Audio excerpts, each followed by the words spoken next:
can't believe we have to make this commercial. It's ridiculous. You'll think it's ridiculous too.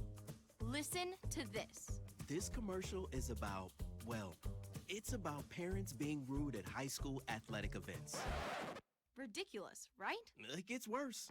Studies show more than 75% of new high school officials are quitting because of bad adult behavior. So now there's a shortage of refs here in Idaho, in almost all sports. No officials means no more games. Is that what you want for us? Come on, parents. It's time to grow up. Cheer for your team. Be proud of your children. But stop being so ridiculous. And don't make us run another commercial. Because we will. This message presented by the Idaho High School Activities Association and the Idaho Athletic Administrators Association, reminding you to always practice good sportsmanship. Welcome to the Ryerson Family Backyard Games. There will be obstacles to face and challenges to overcome. Are you ready? Hard path isn't always easy. It takes courage and determination to do hard things. Quitting tobacco and vaping is possible. You decide when. We'll show you how. Learn more at projectfilter.org or call 1-800-QUIT-NOW. We're Valley-wide cooperative. For 100 years, we've been your first choice for residential and commercial propane, fuels, oils, and lubricants. We service HVAC, install water heaters, propane tanks, and accessories. And yes, we'll even deliver right where you need it.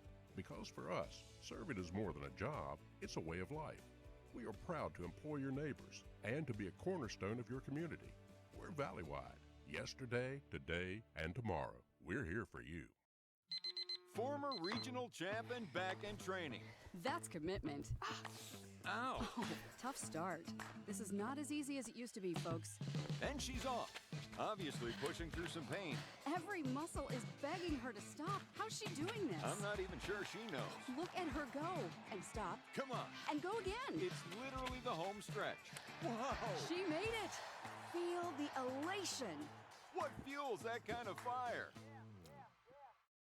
I am Kevin, and I'm from Idaho Falls. It's important for the disabled to be vaccinated because of COVID.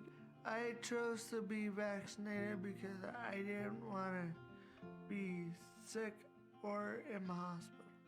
Getting the vaccination, my experience was painless and worth it. It was a very wise choice. Look at that. The unmistakable swagger of someone fully covered with health insurance through Your Health Idaho for as low as $0 a month. If you're as speechless as I am right now, say nothing. Health yeah! Enroll by December 15th and you could qualify for quality health insurance starting at $0 a month.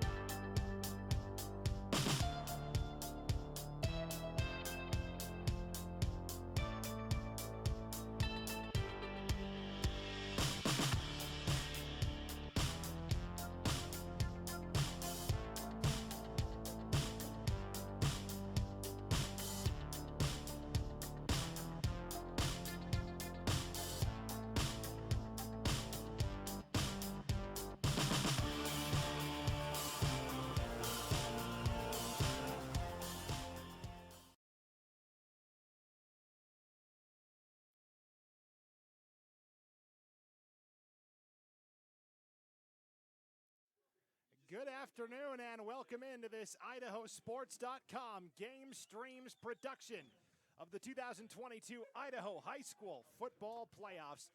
Tournament coverage on IdahoSports.com is presented by Project Filter, Your Health Idaho, the Idaho Department of Health and Welfare, and the Idaho Transportation Department. Today's game is also brought to you in part by Valley-wide Cooperative and your local Toyota dealers. We bring you an opening round contest in the 1A D1 postseason.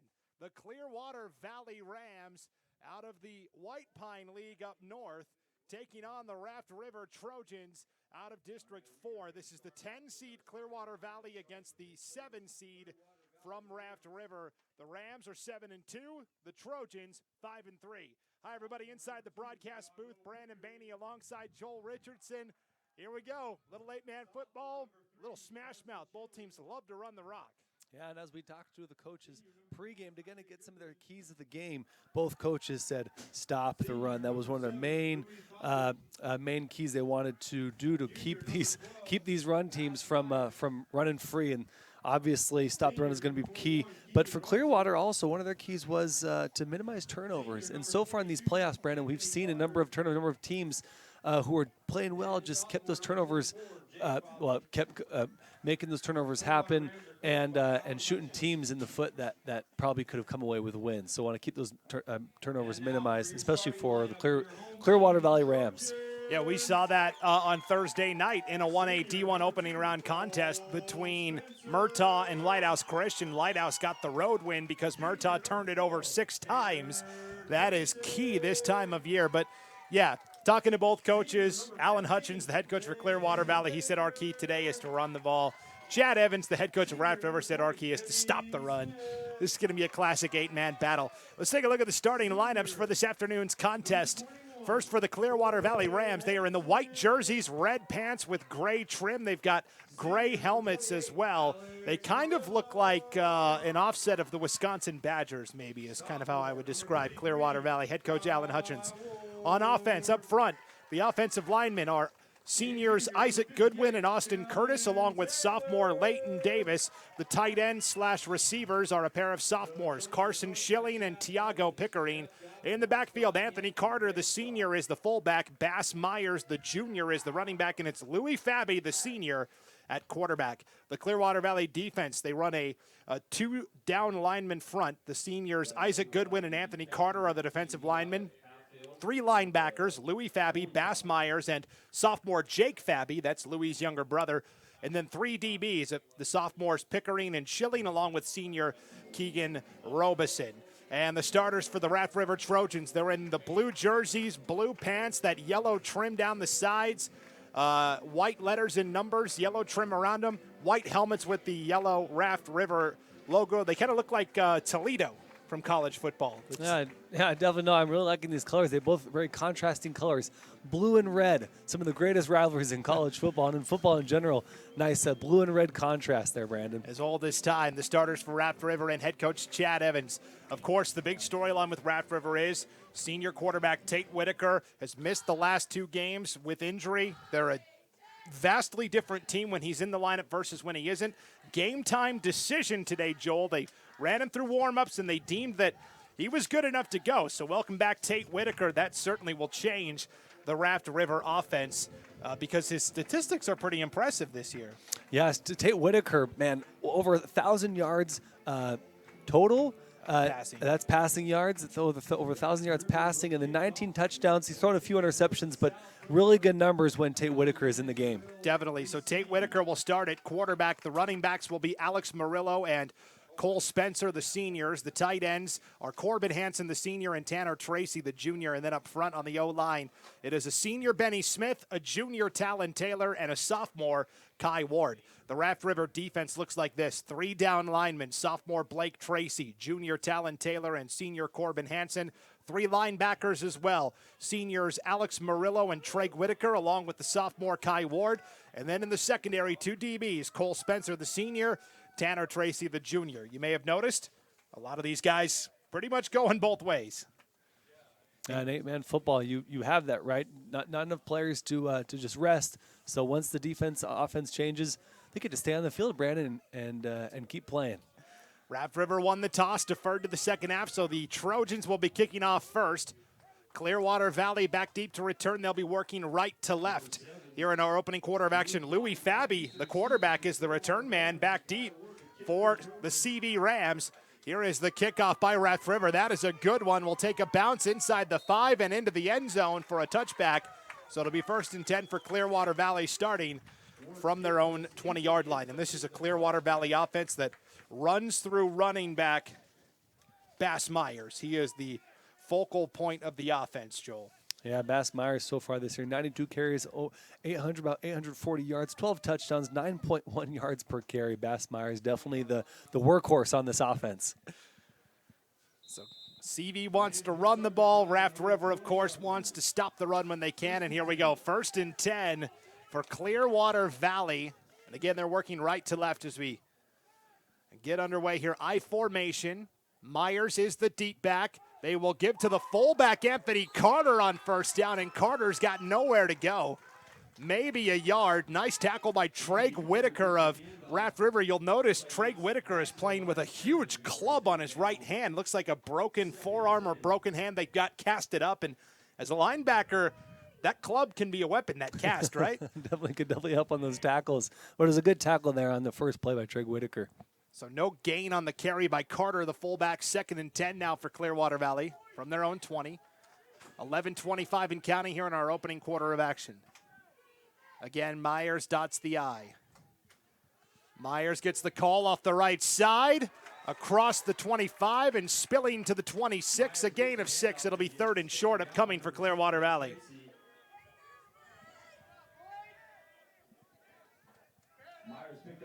So nicely done there by Bass Myers.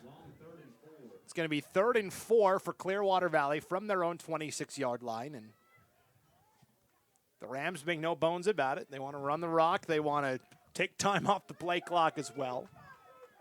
Key 3rd down here on the opening drive of the game for Clearwater Valley. 3rd and 4 from their own 26. Toss play, right side. Myers slips away from the first tackler, but not the second, as Raft River is there for a loss of a yard. Yeah, number 20, Alex Murillo, made the first contact, and he was kind of upset at himself for not finishing the tackle, but he shed that blocker really well, started the tackle, and then Raft River was able to finish the tackle there. So good initial tackle by Raft River's 28, Alex Murillo. Yeah, Murillo started it, and then by the time he slowed Myers up enough, there were enough teammates out. So Raft River going to line up, and it appears go for it here on 4th and 6, as Myers lost to on that last carry. 10 minutes to play opening quarter of action, and it is going to be a quick kick here by Louis Fabi. Raft River was ready.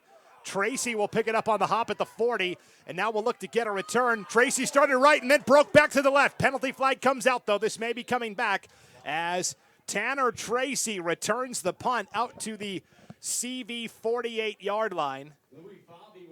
Yeah, it looked like a block in the back, though, unfortunately, there, Brandon, which sprung him free for those extra 10, 15 yards. So that's going to come back on Raft River, unfortunately.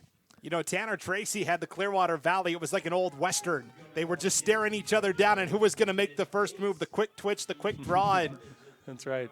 Tracy kind of danced right, then came back to the left. And either way, Raft River gets a stop defensively on the opening drive, which is key for this Raft River unit. That's right. One of their keys was we're just going to stop the coach. It was the only key he gave us, stop the run. And they did just that in that first drive. So good defensive series by Raft River. Here they're on offense. Yeah, Chad Evans, the head coach of Raft River, man a few words.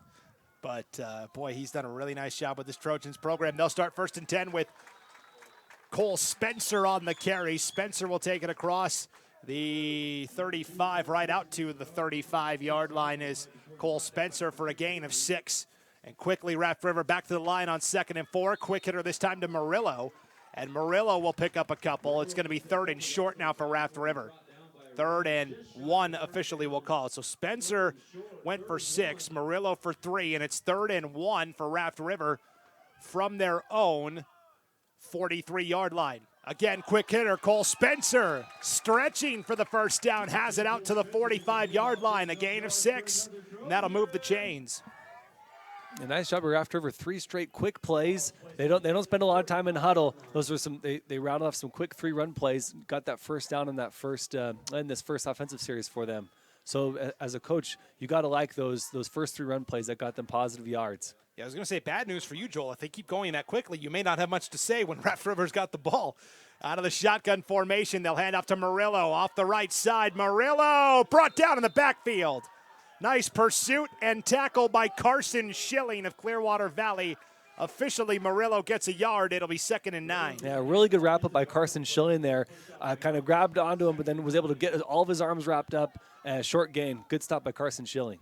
2nd and 9, split backs underneath Tate Whitaker. Back to pass, first time today, off his back foot, has a man open. It's Tracy, caught at the 41-yard line of Clearwater Valley.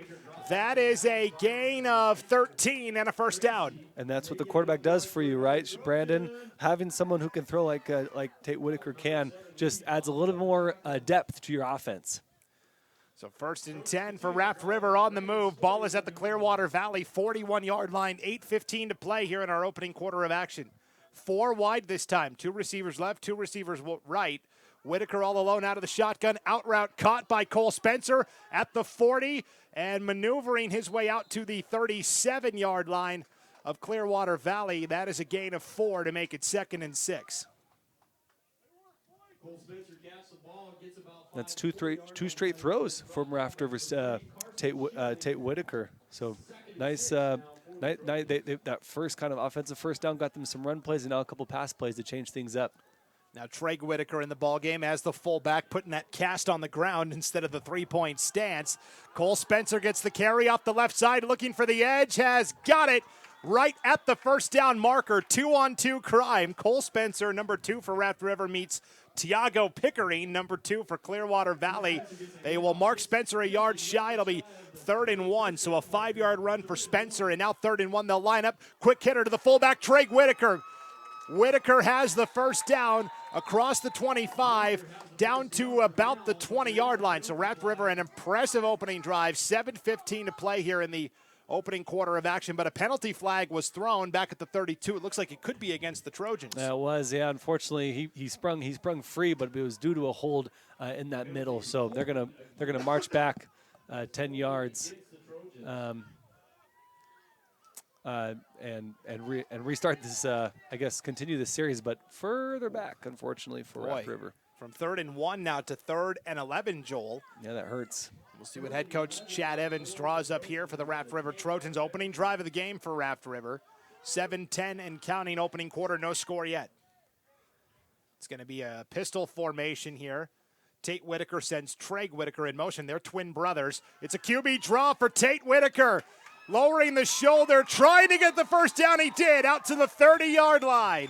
They needed 11. Tate Whitaker gives him 13 for the first down. Wonderful run by Tate Whitaker. Made a couple moves, a little shimmy shake there as he was running, but kept running forward, more north-south versus east-west, but made a couple guys miss and got those extra yards for that 3rd and long. Really nice play call there. Yeah, the yippee shake there from Tate Whitaker. It's now 1st and 10 for Raft River. Ball at the Clearwater Valley 29-yard line, 6:35 and counting, and a fast-moving first quarter, no score yet, but the Trojans are threatening.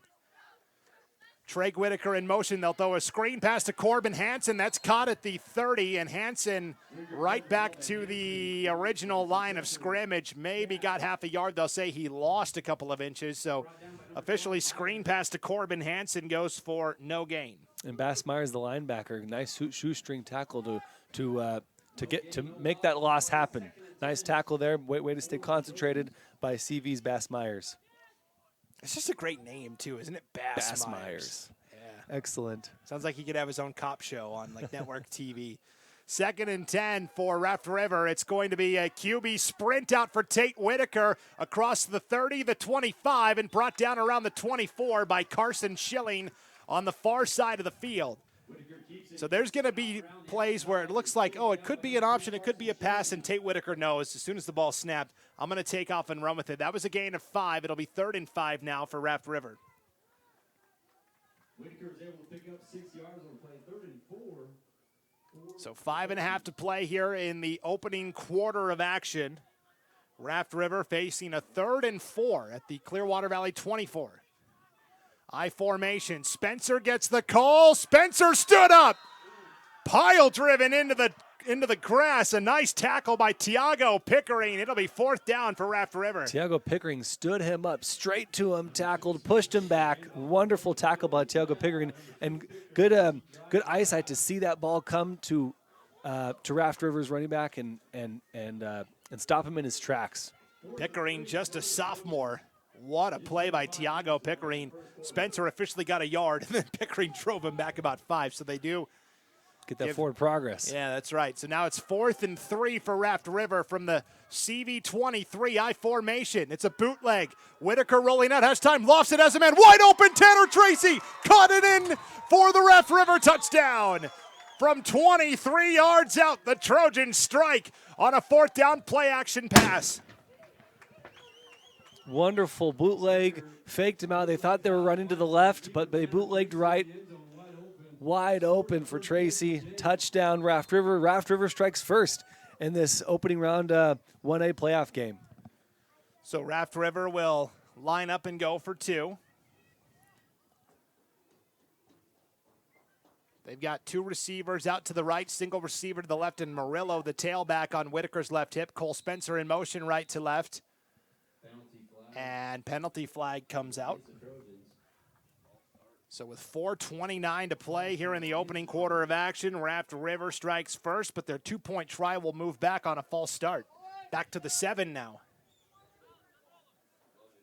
And in the 8-man game, 2-point conversions are so pivotal a lot of times in contests where if you don't convert on, let's say, 3 of your 2-point conversions, all of a sudden that's an entire touchdown you gave up. Yep, exactly. And when you do false start, your 5 yards back makes it even tougher, of course. Whitaker slant route in and out of the hands of Corbin Hansen, incomplete on the right side, and so the 2-point try, no good.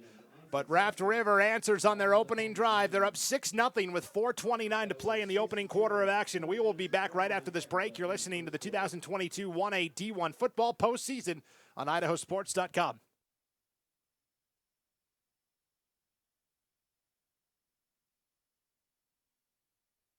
We're Valley-wide country store. For 100 years, we've been your #1 choice for food, fuel, farm supplies, and just about everything else you could need to get you through your day. We know you work until the job is done, and so do we. For gas on the go or a little extra to help you get down the road, you can count on us. We are proud to employ your neighbors and to be a cornerstone of your community. We're Valley-wide. Yesterday, today, and tomorrow, we're here for you.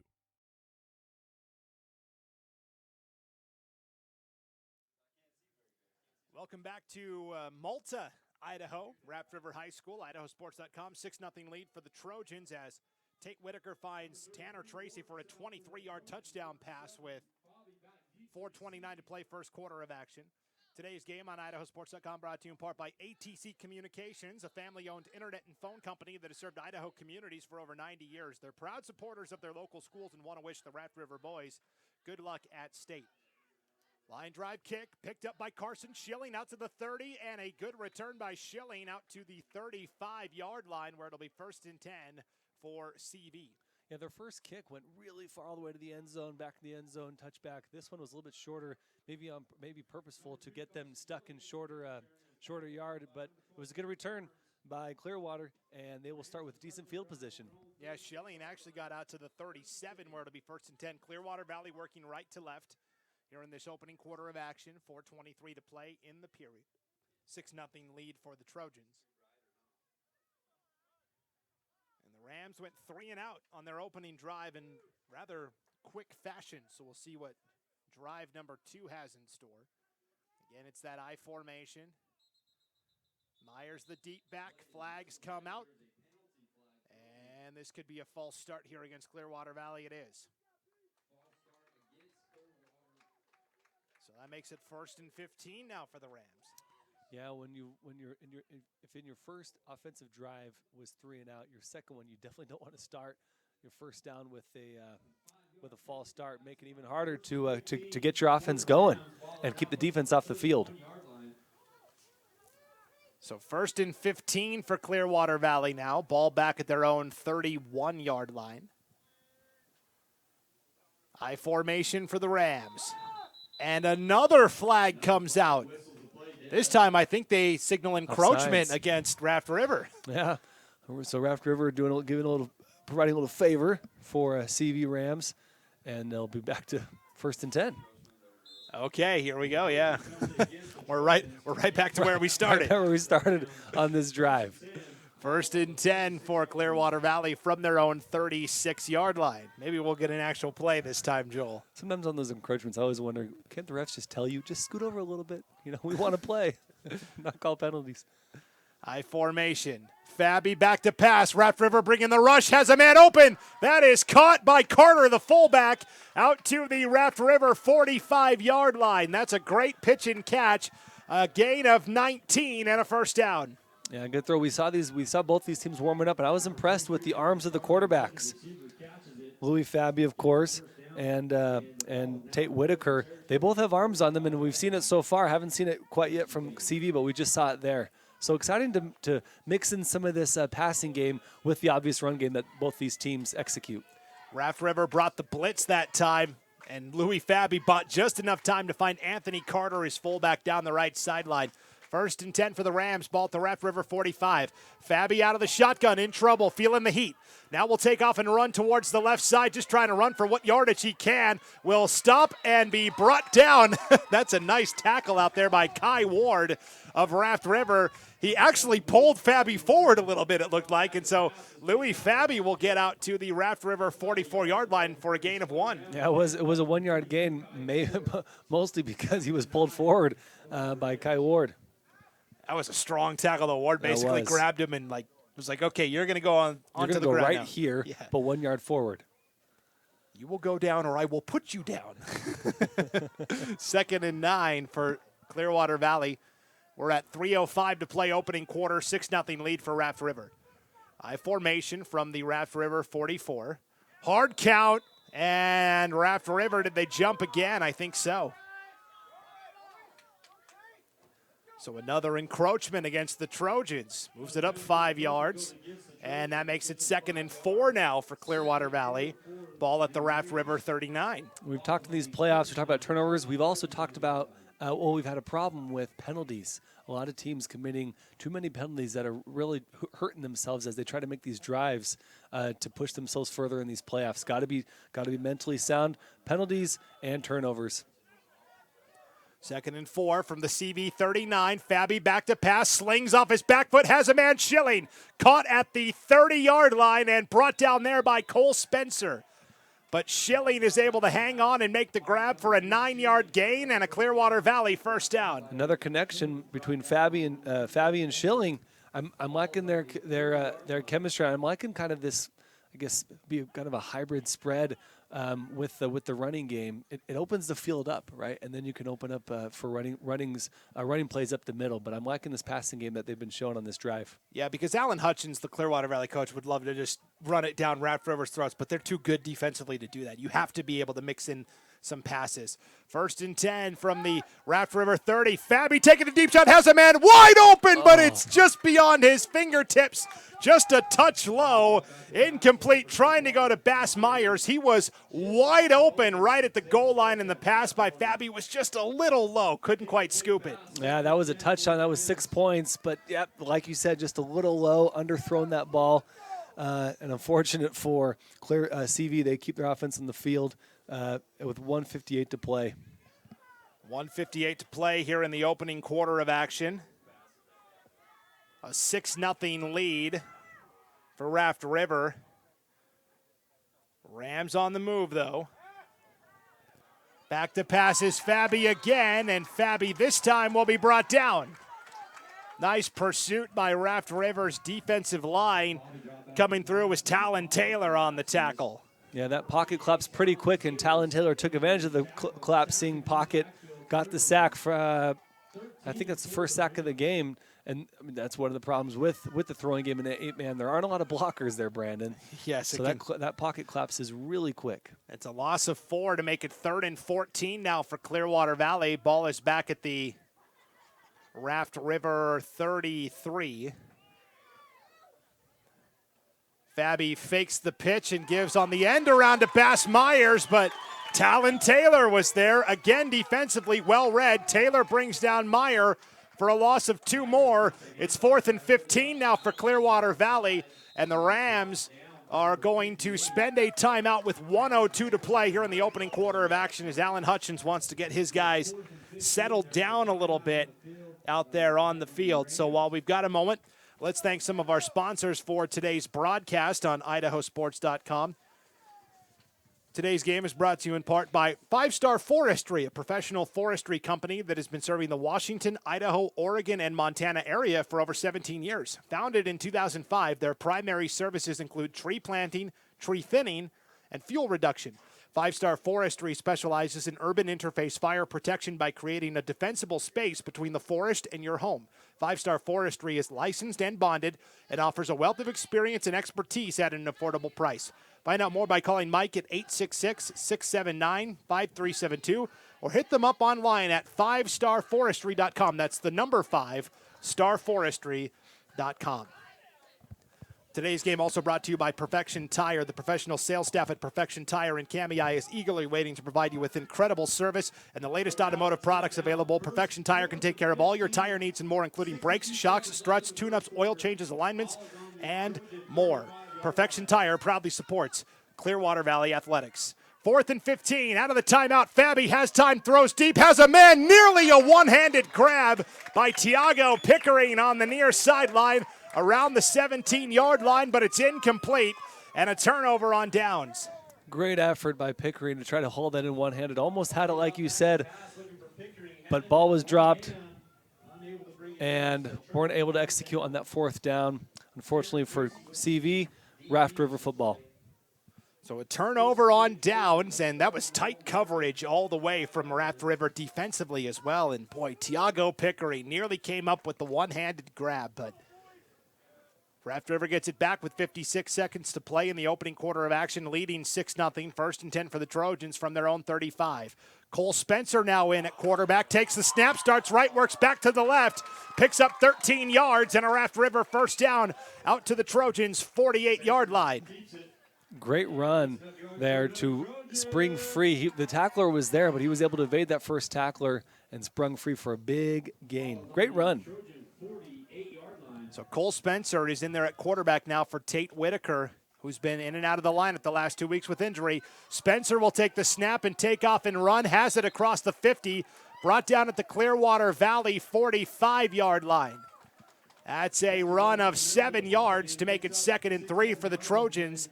That could be the final play of the opening period. We're down to 20 seconds to play in our opening quarter.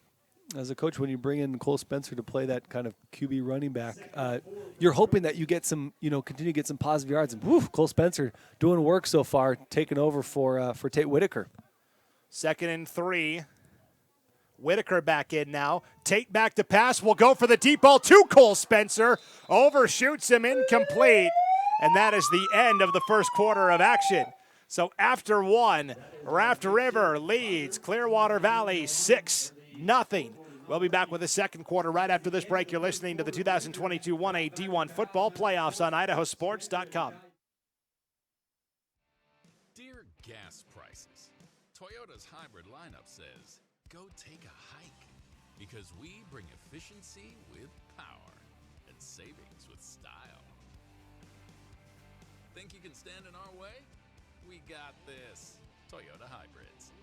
Every new Toyota comes with Toyota Care, our no-cost maintenance plan with roadside assistance. Find yours at Toyota.com. Toyota, let's go places.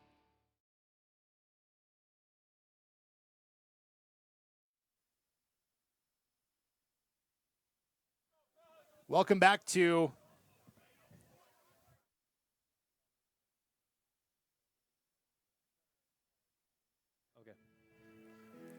back to Raft River High School in Malta as we get ready for the second quarter of action, a 6-0 lead for the Trojans. Today's game on IdahoSports.com brought to you in part by Perfection Tire. The professional sales staff at Perfection Tire in Kamei is eagerly waiting to provide you with incredible service and the latest automotive products available. Perfection Tire can take care of all your tire needs and more, including brakes, shocks, struts, tune-ups, oil changes, alignments, and more. If nothing's wrong with your car or truck now, bring it in and they'll help keep it that way with their 30-60-90 preventative maintenance program. Stop in and see Dallas or Jerry at Perfection Tire in Kamei, 107 East 3rd Street, 208-935-2999, or go online to perfectiontire.com. Perfection Tire proudly supports Clearwater Valley Athletics. It's Clearwater Valley on defense right now. It's Raft River on 3rd and 3, picking up 5 on a run by Alex Murillo out to the CV40 and a first down. That was a tough run by Alex Murillo to the outside left towards the near boundary.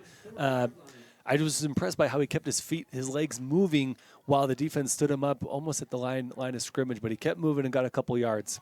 Nice run by Alex Murillo. So 1st and 10 now for the Trojans. And Trey Whitaker now on the offensive line out there at right guard. So he's playing all over today for the Trojans. Tate Whitaker back to pass, rolling out on the run, fires deep, has a man behind the back, catch made by Alex Murillo, runs into his own guy, doesn't matter, runs into the end zone for a 40-yard Raft River touchdown.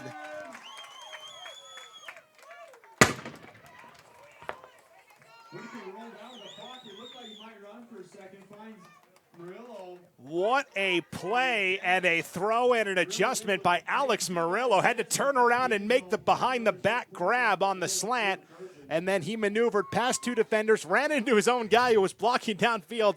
Didn't matter. 40-yard touchdown connection from Tate Whitaker to Alex Murillo. Raft River will now line up and go for 2. Cole Spencer will try to run it in.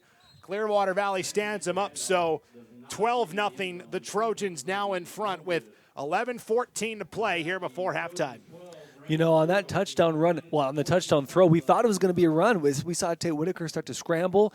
Looked like he was going to cross the line of scrimmage and take off, and then at the last minute, threw that ball. Really good throw, touchdown. Couldn't make the 2-point conversion, but they're up 12-0 here with 11:14 to go in this championship in this first-round playoff game. They would like it to be a championship, wouldn't they? Well, but in this first-round playoff game, excuse me, Brandon. Well, you've had the slip of the tongue because the last 2 years Raft River has gotten to the championship game. Those darn Oakley Hornets keep standing in the way, and boy, I'll tell you, if it's Oakley Raft River round 3 for the 1A D1 title again, that's going to be a fantastic ball game. They met during the regular season. Oakley won 34-30. And really in 1A D1 football this year, I feel like it's pretty balanced. You know, Oakley is still the favorite. Still the powerhouse. They're the number 1 seed, and they are the 2-time defending champions. But they've been in a lot of close battles this year with Cary and Raft River. And so to me, in this conference, especially with Oakley and Raft River, Cary, who got a big win last night. We saw Murtaugh and Lighthouse Christian play on Thursday night. They're all from the same conference. All 5 of those teams got in. It was by far the strongest league in 1A D1 football this year, and we're seeing quality teams up and down the conference. And if you're Raft River, you like that. You want to get that win against Oakley in the regular season, but the fact they only lost 34-30 is promising. And as you guys, some of these guys have been banged up. They're coming back for this first-round playoff match. That's got to feel good if you're a Raft River fan, if you're a coach, if you're a player. It feels good to have these guys coming back and that you have a good chance to get back to the championship game this year. So Raft River will kick off here. A good boot delivered by Kai Ward. Will be taken on a hop at the 5-yard line by Louis Fabi. Fabi will be brought down around the 26, where it'll be 1st and 10 for Clearwater Valley. So the Rams, you feel like, Joel, with 11:09 to play here before halftime. I mean, we're still very early in the contest, but already the CV defense has given up 2 scores on 2 Raft River possessions. You feel like this is a must-score drive for CV to keep pace. Yeah, definitely. If you are the coach, you're trying to draw something up. You've had a couple plays that have gone really well for you, but some penalties have caused issues that have affected their drives. 1st and 10 for the Rams now. Working left to right in our second quarter of action from their own 26-yard line. They will try to give on an inside counter to Anthony Carter, but 4 Raft River Trojans are there defensively. Cole Spencer leading the charge. Talon Taylor in there as well. And Anthony Carter loses 2 on the carry for Clearwater Valley. It'll now be 2nd and 12 for Clearwater Valley back at their own 25-yard line. And 10:40 to play here before halftime. So Clearwater Valley trying to do some deception with fakes and, counters, and Raft River's there every time, it seems like. So Raft River playing really sound defense so far in this game, Brandon. 2nd and 12, I formation, toss play. It's going to be a halfback pass. Myers over the middle. Schilling tried to make the diving grab at the 40, but it falls off his chest, incomplete. So they tried the halfback pass that time, incomplete, and it's now 3rd and 12. Like you said, Coach, trying to change things up, trying to open up the playbook a little bit and see if they can get something going. But, man, Raft River's defense playing just really tough right now, playing very concentrated, not letting anything get past them. And so far, no yards on this drive. So it's 1st and 10 now for 3rd and 12 for the Rams from their own 25-yard line. Fabi fakes, rolls out left side, has time on the run, fires deep. It's caught for a 1st down and more by Anthony Carter, still going across the 50 to the Raft River 40, and finally brought down at the 39-yard line. What a throw by Fabi. What a catch by Anthony Carter. That throw by Fabi was really impressive. He was scrambling left to the far boundary.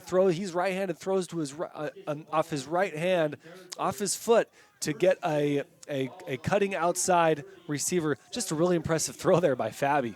A 41-yard gain from Fabi to Anthony Carter on 3rd and 12.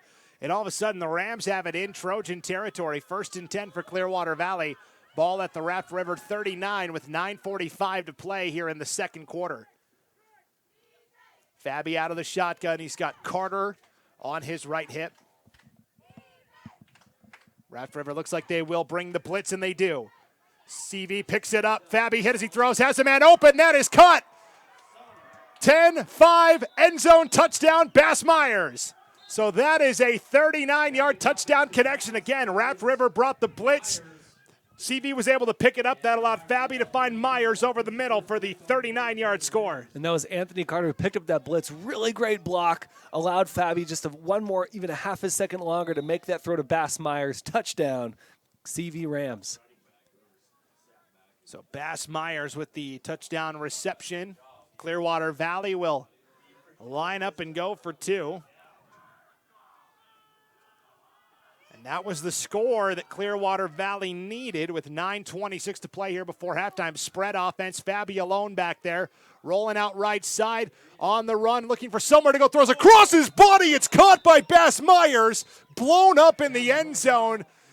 But Myers hangs on for the 2-point conversion. That was an impressive throw by Fabi back across his body as he was rolling out to the right side. Yeah, another impressive throw by Fabi. I mean, you said it, Brandon. And then after he caught in the end zone, he got a big hit. Bass Myers got nailed in the end zone, held onto the football. That's going to be good enough for 2-point conversion. 12-8. We got ourselves a football game, Brandon. An outstanding throw and catch and great reception. And Clearwater Valley is going already. So here we go. It's 12-8 now. Raft River still leading by 4 with 9:26 to play here before halftime. So Clearwater Valley got the score. Now the question is, can they get the stop on defense? Because so far they haven't, right? Two straight drives where Raft River has scored. Hasn't been able to convert the 2-point conversions, but they've scored both on both drives. So yeah, CV needs to get a stop here to kind of prove themselves that they can stop this really good Raft River offense. And once you can prove yourselves, you kind of have that mental game going for you to move forward in the ball game. Spencer Amarillo back deep to receive for the Trojans.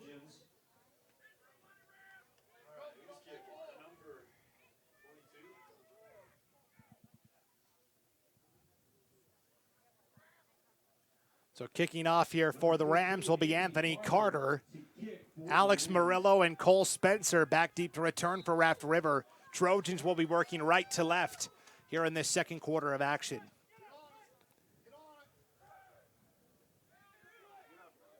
Good kick there, Brandon. That is a squib kick picked up on the return. This is a great run back for Alex Murillo to the 40, still going! Inside the 20, the 10, the 5, and into the end zone for a Raft River touchdown. Alex Murillo returns the kickoff for 6, all up the near sideline. Where did he field that at? He fielded it at the 20. Yeah. And he started running, got to about the 40, and then he got some really great blocks on the other 40, on the other sideline. Really solid block. I didn't catch who made that block, but that was the block that sprung him free for the 6. just for the touchdown, excuse me. Another going obviously for 2 point, but man, what a kickoff. What a kickoff return there for Raft River. 80-yard kickoff return for a touchdown by Alex Murillo. And boy, you thought Clearwater Valley had maybe gotten the momentum back, yet not anymore.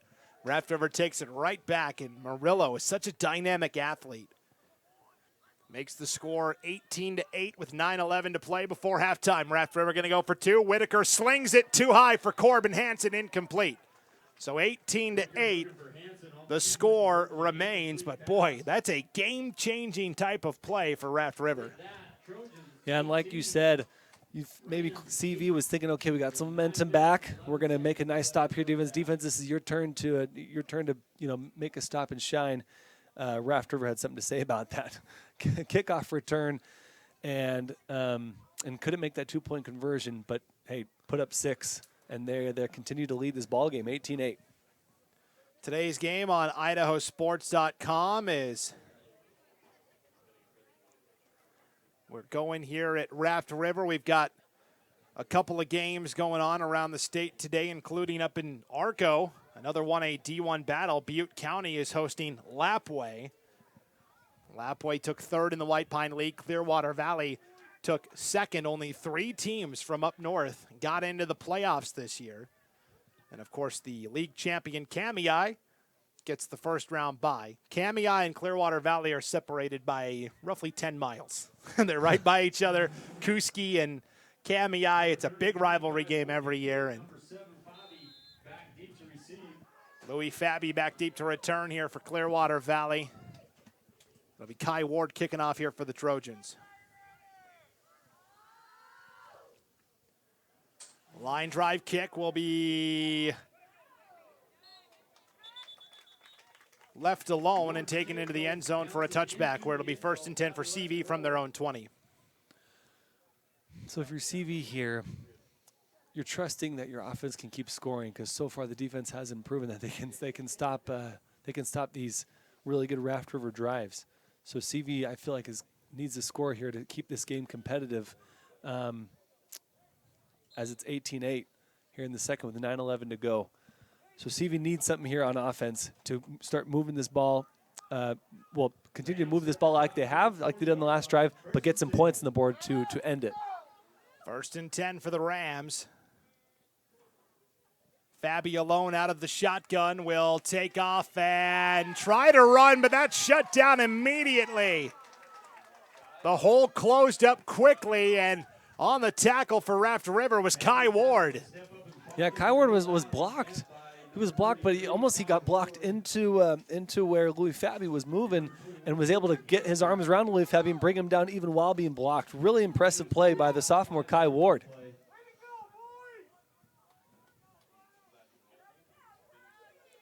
So Fabi gets sacked for a loss of 5.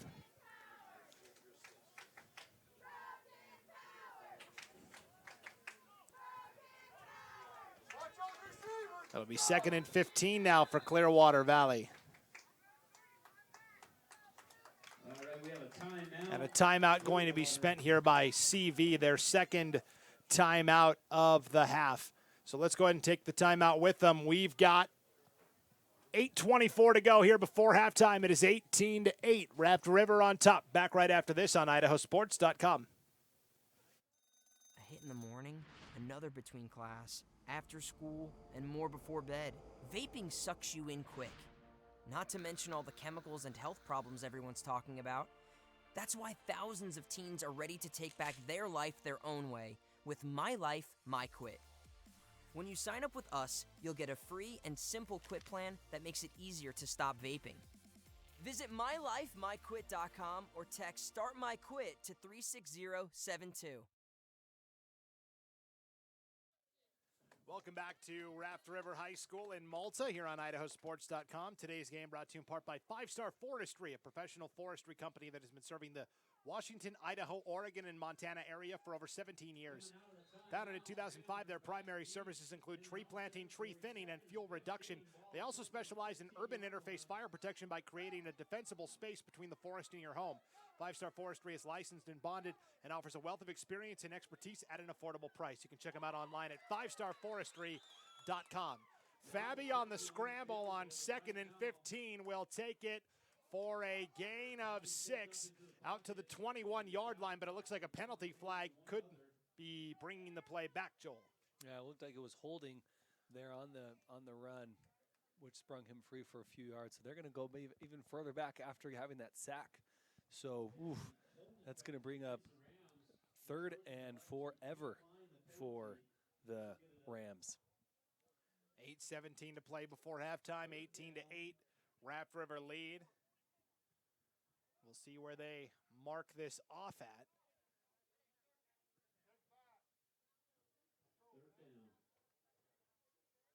They say the penalty, I think, was declined. I think. The penalty is now accepted because okay. Now the penalty is accepted. A little bit of confusion. They're going to move it back. 2nd down and, let's see, 10, 20, 25. Okay. 2nd and 25. Here we go. Yeah, we thought it was 3rd down because they were declining the penalty, but it's going to be second and forever. Yes. And I think they need to put more time on the clock, I think is what they're talking about. Or maybe they're talking to the coaching staff. Okay. So now, Randy Spaeth, the athletic director here at Raft River. He's doing a great job, folks. He's a guy that wears many hats, including clock operator. And another penalty, Joel, meanwhile, here, as it's going to be 2nd and even further back, false start. Raft River can pin their ears back here. Clearwater Valley is all the way back at their own 4-yard line now, Joel, and they've got 2nd down and 30. Yeah, 2nd down and 29, basically. Yeah, they're almost hiking the ball at the goal line. This is dangerous territory. Raft River would love to get a safety here and get this ball back. We'll see what CV has drawn up. CV on 2nd and 30 from their own 4, working left to right. I formation, they'll give to the fullback, Carter. That ball came out. Carter falls back on top of it. Luckily for Clearwater Valley, is able to take it out to the 6 for a gain of 2. Dangerous fumble there, but luckily the ball fell right where he was running, so he just jumped right on top of it. They'll continue to go, and they did get a couple of yards there, get some breathing room here on 3rd and long. Yeah, it's going to be 3rd down and 25, roughly. Here. That's right. 7:20 to play here in the 2nd quarter of action. Bass Myers, the man in motion. Myers tackled in the end zone for a safety. Coming through to make the tackle for Raft River is Talon Taylor. They try to sweep out of the shotgun with Bass Myers. Taylor comes through and makes the tackle for the safety. Yeah, they tried to do that little jet sweep from the far side, but took a little bit too much time to develop. Talon Taylor got in there quickly. Safety, Raft River gets 2 points and the ball back. And we just saw them return a kickoff for a touchdown on the free kick. This is going to be an interesting. Raft River could really put a dent into this ball game with a good return on the free kick. But boy, the penalties against Clearwater Valley, disastrous. Moved them all the way back to their 5-yard line. They tried to run a sweep with Bass Myers out of the shotgun. Talon Taylor made the tackle in the end zone for the safety. So it's 20-8 Raft River. Like you said, the Trojans also get the ball. And, I wonder what they're going to decide here on their special teams play. Kicking, are they going to try to kick it deep, or maybe you try to kick it like medium short, so they hopefully force them to call a fair catch so they don't have a chance to return, because it would be disastrous. I mean, what just happened was disaster, but even would be worse to have a nice long kickoff return, even a touchdown. So you want to be really careful here if you're CV special teams. So Louis Fabi will have to free kick from his own 25-yard line. It will be taken off of Murillo's hands around the 35. Murillo out to the 40, the 45, the 50, spin move, and Army crawls his way out to the Clearwater Valley 46-yard line, where it will be 1st and 10. Murillo got a nice block there. Again, a couple good blocks have sprung them for big runs for the touchdown last time, and here as well. Ball kind of came off his hands to start that kickoff, but got enough momentum and got a couple really good key blocks that got them past the 50-yard line, starting, looks like, on the 46. So good field position to start this drive, Brandon. Yeah, this is great field position for Raft River. 7:06 to play here before halftime, leading 20-8. And oh yeah, by the way, Raft River gets the ball to start the third quarter as well. Spread here, too wide either side. Tate Whitaker pump fakes, throw short ball, batted in the air and picked off. That ball intercepted by Tiago Pickering at the 40-yard line. That was batted in the air by one of the other linebackers. I didn't see who got his hands on it, but that pass was tipped by a CV defender right into the arms of Tiago Pickering, and boy, the Rams needed that. Yeah, huge break for the Rams to get this ball back. Man, you know, Tiago Pickering was able to pick that up and get a couple yards after the interception. I was going to say, Tate Whitaker had some pressure there coming from his backside, and so maybe he felt that and threw it a little bit sooner. Someone quicker than he wanted to. Someone got the hand up there, got the tip, interception, CV ball, 1st and 10. 1st and 10 for the Rams from their own 37-yard line. Louis Fabi back to pass, dancing his way out of trouble on the run, throws at the last moment, throws it out of bounds. And so Fabi just doing what he could to avoid this Raft River defensive front with Talon Taylor and Kai Ward, especially, have really caused problems today for Clearwater Valley's offensive line. Yeah, they're getting to the quarterback almost every time when he's out there, when he's in the pocket. Early on, they weren't quite there, but then they started putting some pressure on Louis Fabi and forcing him to scramble a little more than maybe he would like. Louis Fabi has to throw that one away.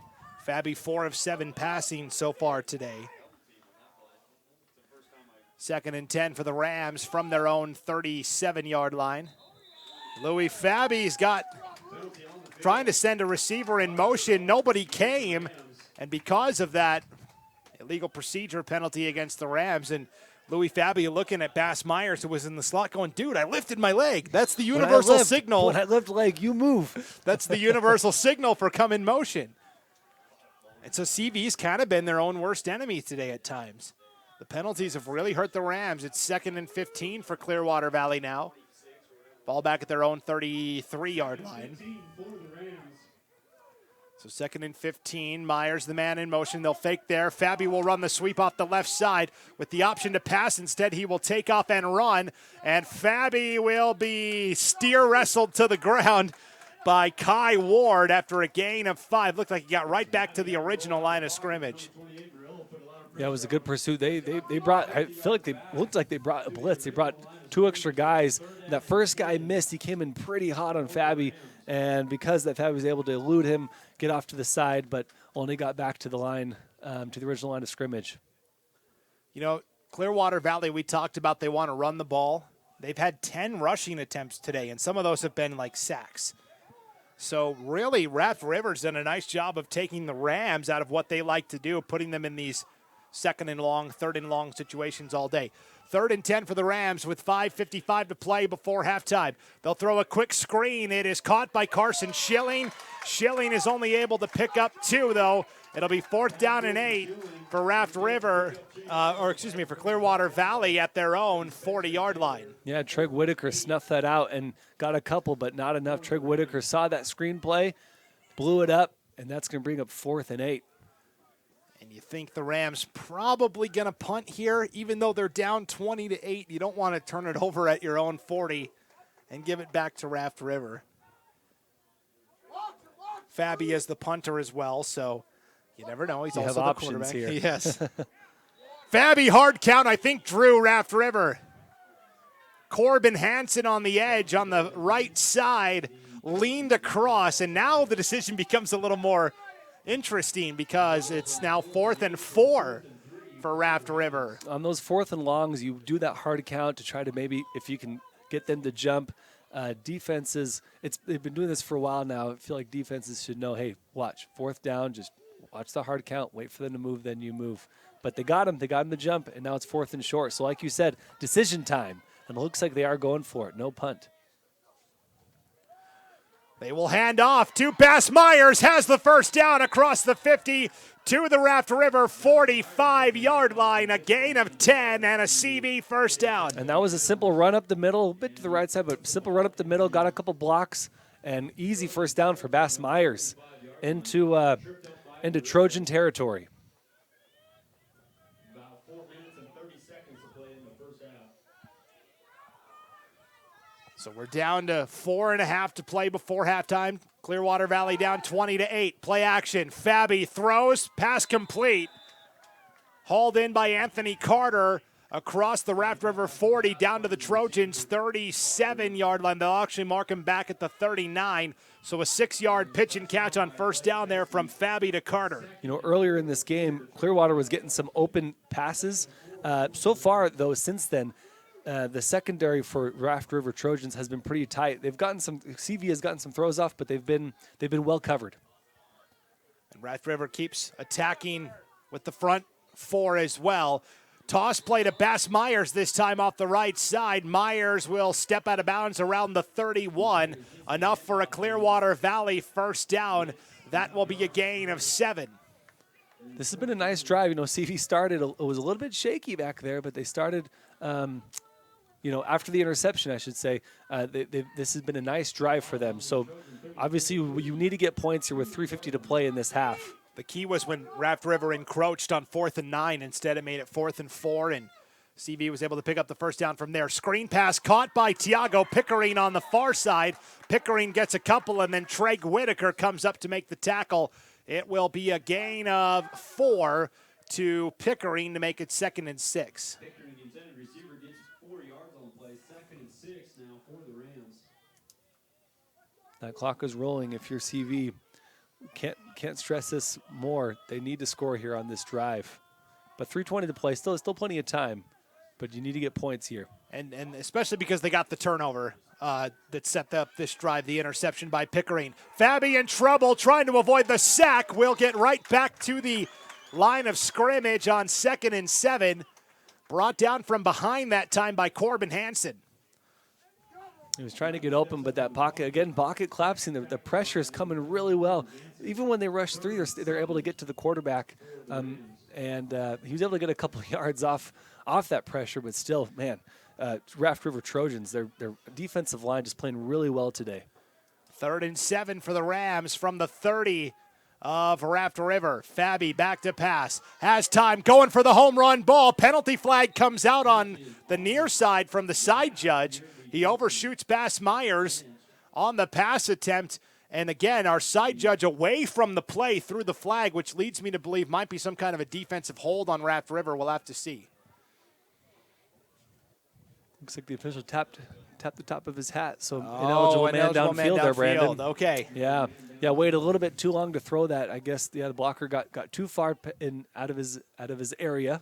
And ineligible man downfield. Yeah, from where the side judge was, the only people that were around him were the receiver and DB on this side. So I thought, it's got pass interference. Yeah, something. But and because it was such an overthrown ball, I was thinking the same thing until the head judge tapped his hat.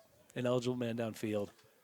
So 3rd down and 13 now for Clearwater Valley. Ball back at the 35-yard line of the Trojans. I formation, both sides move. Clearwater Valley trying to say Raft River jumped first, which enticed them into the false start. So encroachment first, or did someone move on the offensive line first? We will see. both teams pointing at each other. It was you. It looked like to me that Raft River came across first, which caused Clearwater Valley to then. So, yes, Raft River will be called for the encroachment. That's like the 3rd or 4th encroachment penalty against Raft River. So this is a very aggressive front defensively. CV knows that, and they're using the hard count pretty effectively. Yeah, and we talked about CV. We talked about penalties hurting CV. Right now, penalties hurting Raft River. So it's 3rd down and 8 now for the Rams from the Trojans 30. Toss to Myers, halfback pass, back to Fabi. It's picked off, and this could be going the other way for a pick 6. But a good effort by Bass Myers to chase down the Raft River Trojan at the 40-yard line. Blake Tracy, the sophomore, comes away with the interception. Sophomore doing work, man. Blake Tracy with jumping that route. I thought he was open, and then Blake Tracy saw exactly what was happening, jumps the route, gets the pick all the way down to the 41-yard line in Rams territory. Nice read there. They tried the halfback pass where Myers throws it back to the quarterback, and like you said, Blake Tracy read it like a book. Wasn't a very long book, but Tracy reads it and returns it to the Clearwater Valley 41-yard line where it'll be 1st and 10 for the Trojans. They'll hand off to Cole Spencer on first down, and Spencer will take it across the 40 to the 39, gain of a couple. You know, that halfback pass, going back to that play, it was a good play. He had his man open, but better defensive play by Blake Tracy to snuff it out, get the interception. And here we go, Raft River on second down. And a timeout here, Brandon. And a timeout taken here by the Trojans with 59 seconds to play before halftime. Today's game on IdahoSports.com brought to you by ATC Communications, a family-owned internet and phone company that has served Idaho communities for over 90 years. They are proud supporters of their local schools and want to wish the Raft River boys good luck at state. Our game reset, 59 seconds to go before halftime, 20-8. Raft River leads by 2 scores over Clearwater Valley. Trojans have the ball as well. 2nd and 8 for Raft River from the Clearwater Valley 39-yard line. Clearwater Valley has 1 timeout remaining. Raft River still has 2. And Raft River gets the ball to start the second half. Yeah, so if you're Raft River coaching staff, you're going to use these timeouts wisely. Try to get one more score here before the half. And, try to make sure you're getting out of bounds, but also protecting that football, Brandon. CV got that pick to try to set themselves up for a score. Weren't able to get it. They threw their own pick. But if you're Raft River Trojans, you want to use those timeouts wisely, but also be careful with the football. So Raft River back to pass. Tate Whitaker going for the deep ball to Hansen, just beyond his outstretched fingertips at the 5-yard line. It was a good throw, but just too far for Corbin Hansen, the senior. He laid out, got his arms completely stretched out. Just a good effort, just a little overthrown by Tate Whitaker. So it'll be 3rd and 8 now for Raft River. Ball at the Clearwater Valley 39-yard line with 50 seconds to play before halftime. Another spread formation. 2 to either side. Tate Whitaker rolling out to the right. Will take off and run and will be banged out of bounds shy of the first down marker by a yard or 2.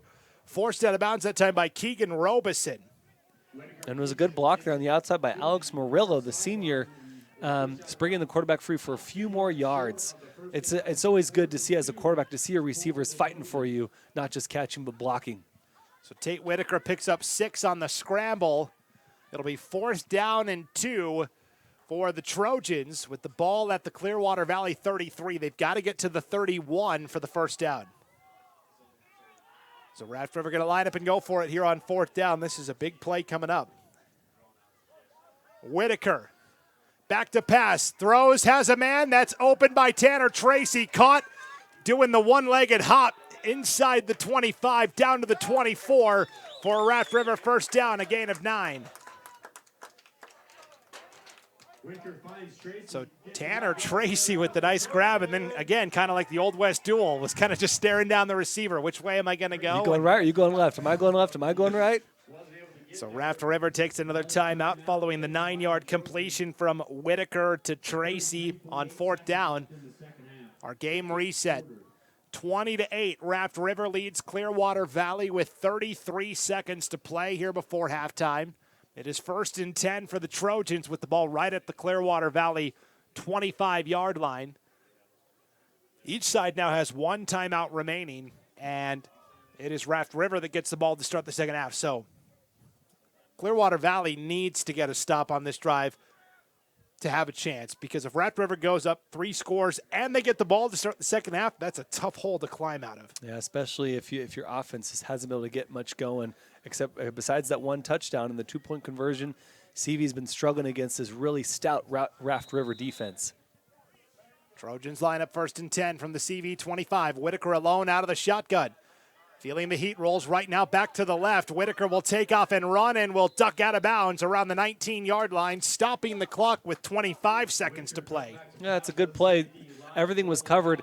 CV had just a bunch of guys in the secondary, didn't rush hardly anyone, and quarterback had a little bit of space, ran out of bounds and stopped that clock. So good play. That's a scramble for a gain of 5.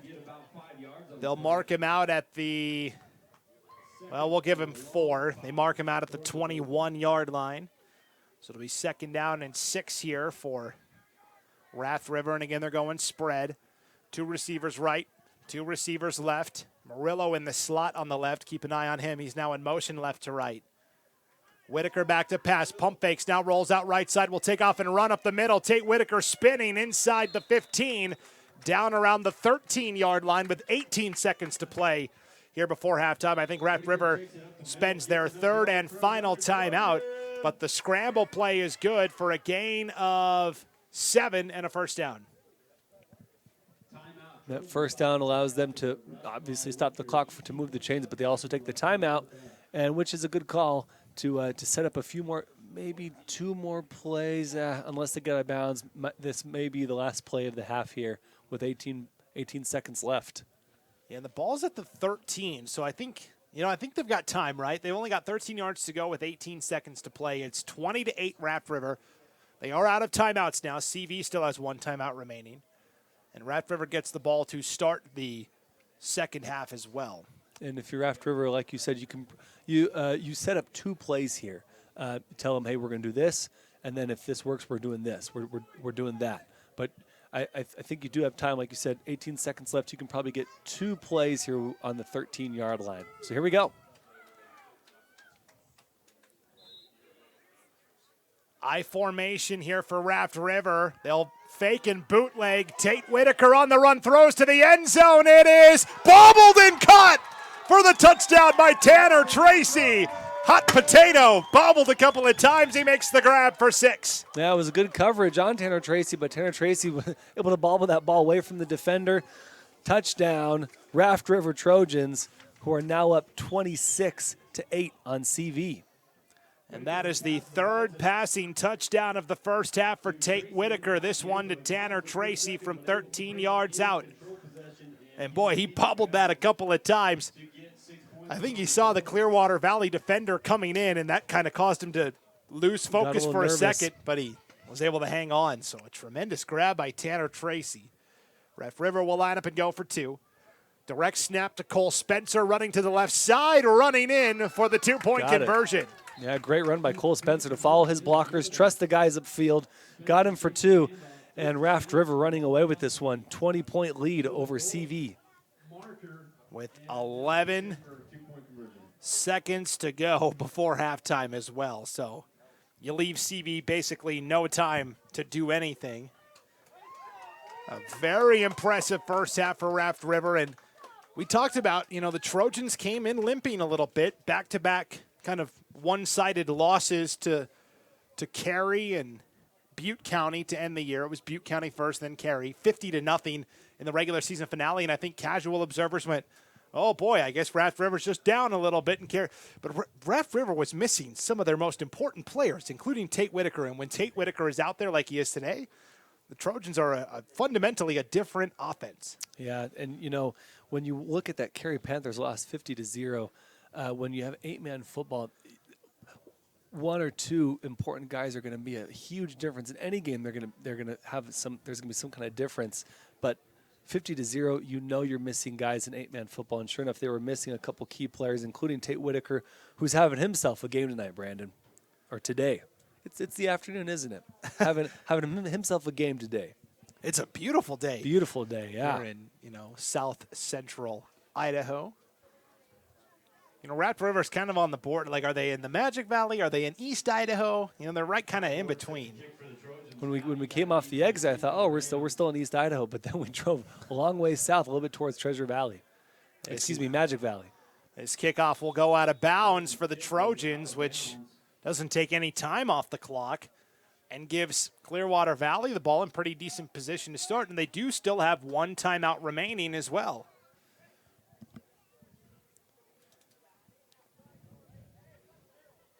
Yeah, if you're after, we don't want to give CV any opportunity to get back in this ball game.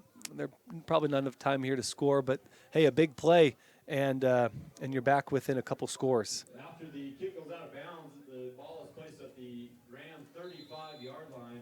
1st and 10. 11 and a half seconds left in the first half.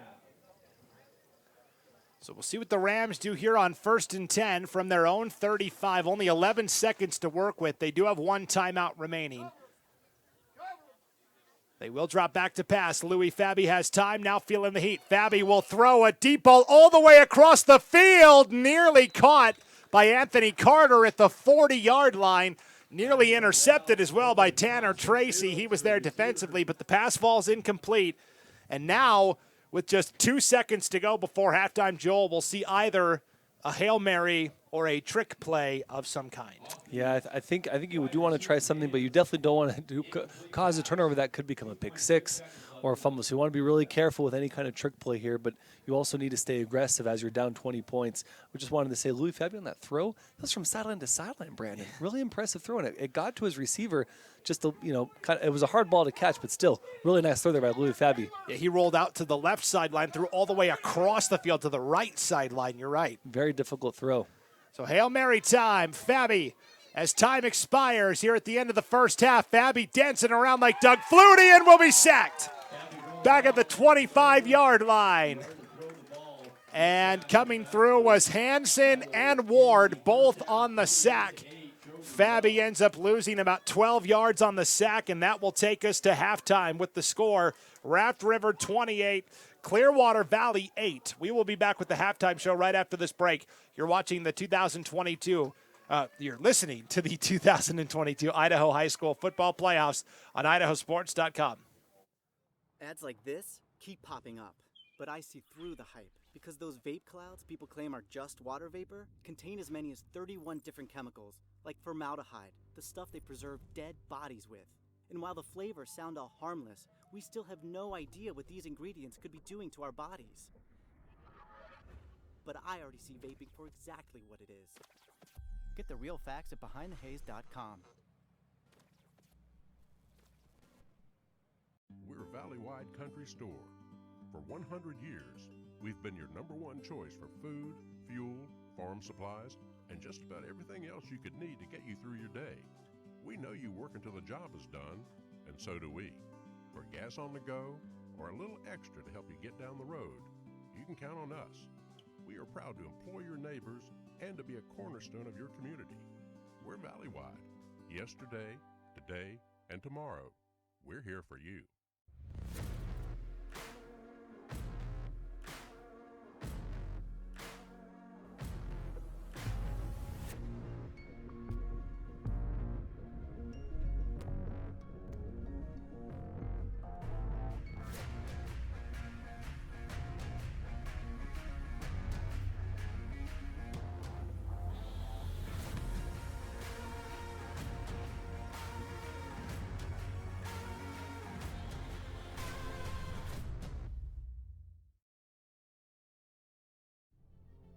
Look at that. The unmistakable swagger of someone fully covered with health insurance through Your Health Idaho for as low as $0 a month. If you're as speechless as I am right now, say nothing. Health yeah! Enroll by December 15th and you could qualify for quality health insurance starting at $0 a month. Hello? I was in an accident. You okay? Yeah, I'm fine. I have my seatbelt on. Through storms and bad weather, sure as the sun. Welcome. These are hot chocolate milk. You're welcome. From the desert to the freezing cold, wish I could see it from the stars. Is your bagels and cream cheese? Can I get you anything else? Okay, great. Try it. We're working together to build a more sustainable future. Learn more at unbottled.com. I'm Jen Miguel-Seiler and I'm from Moscow.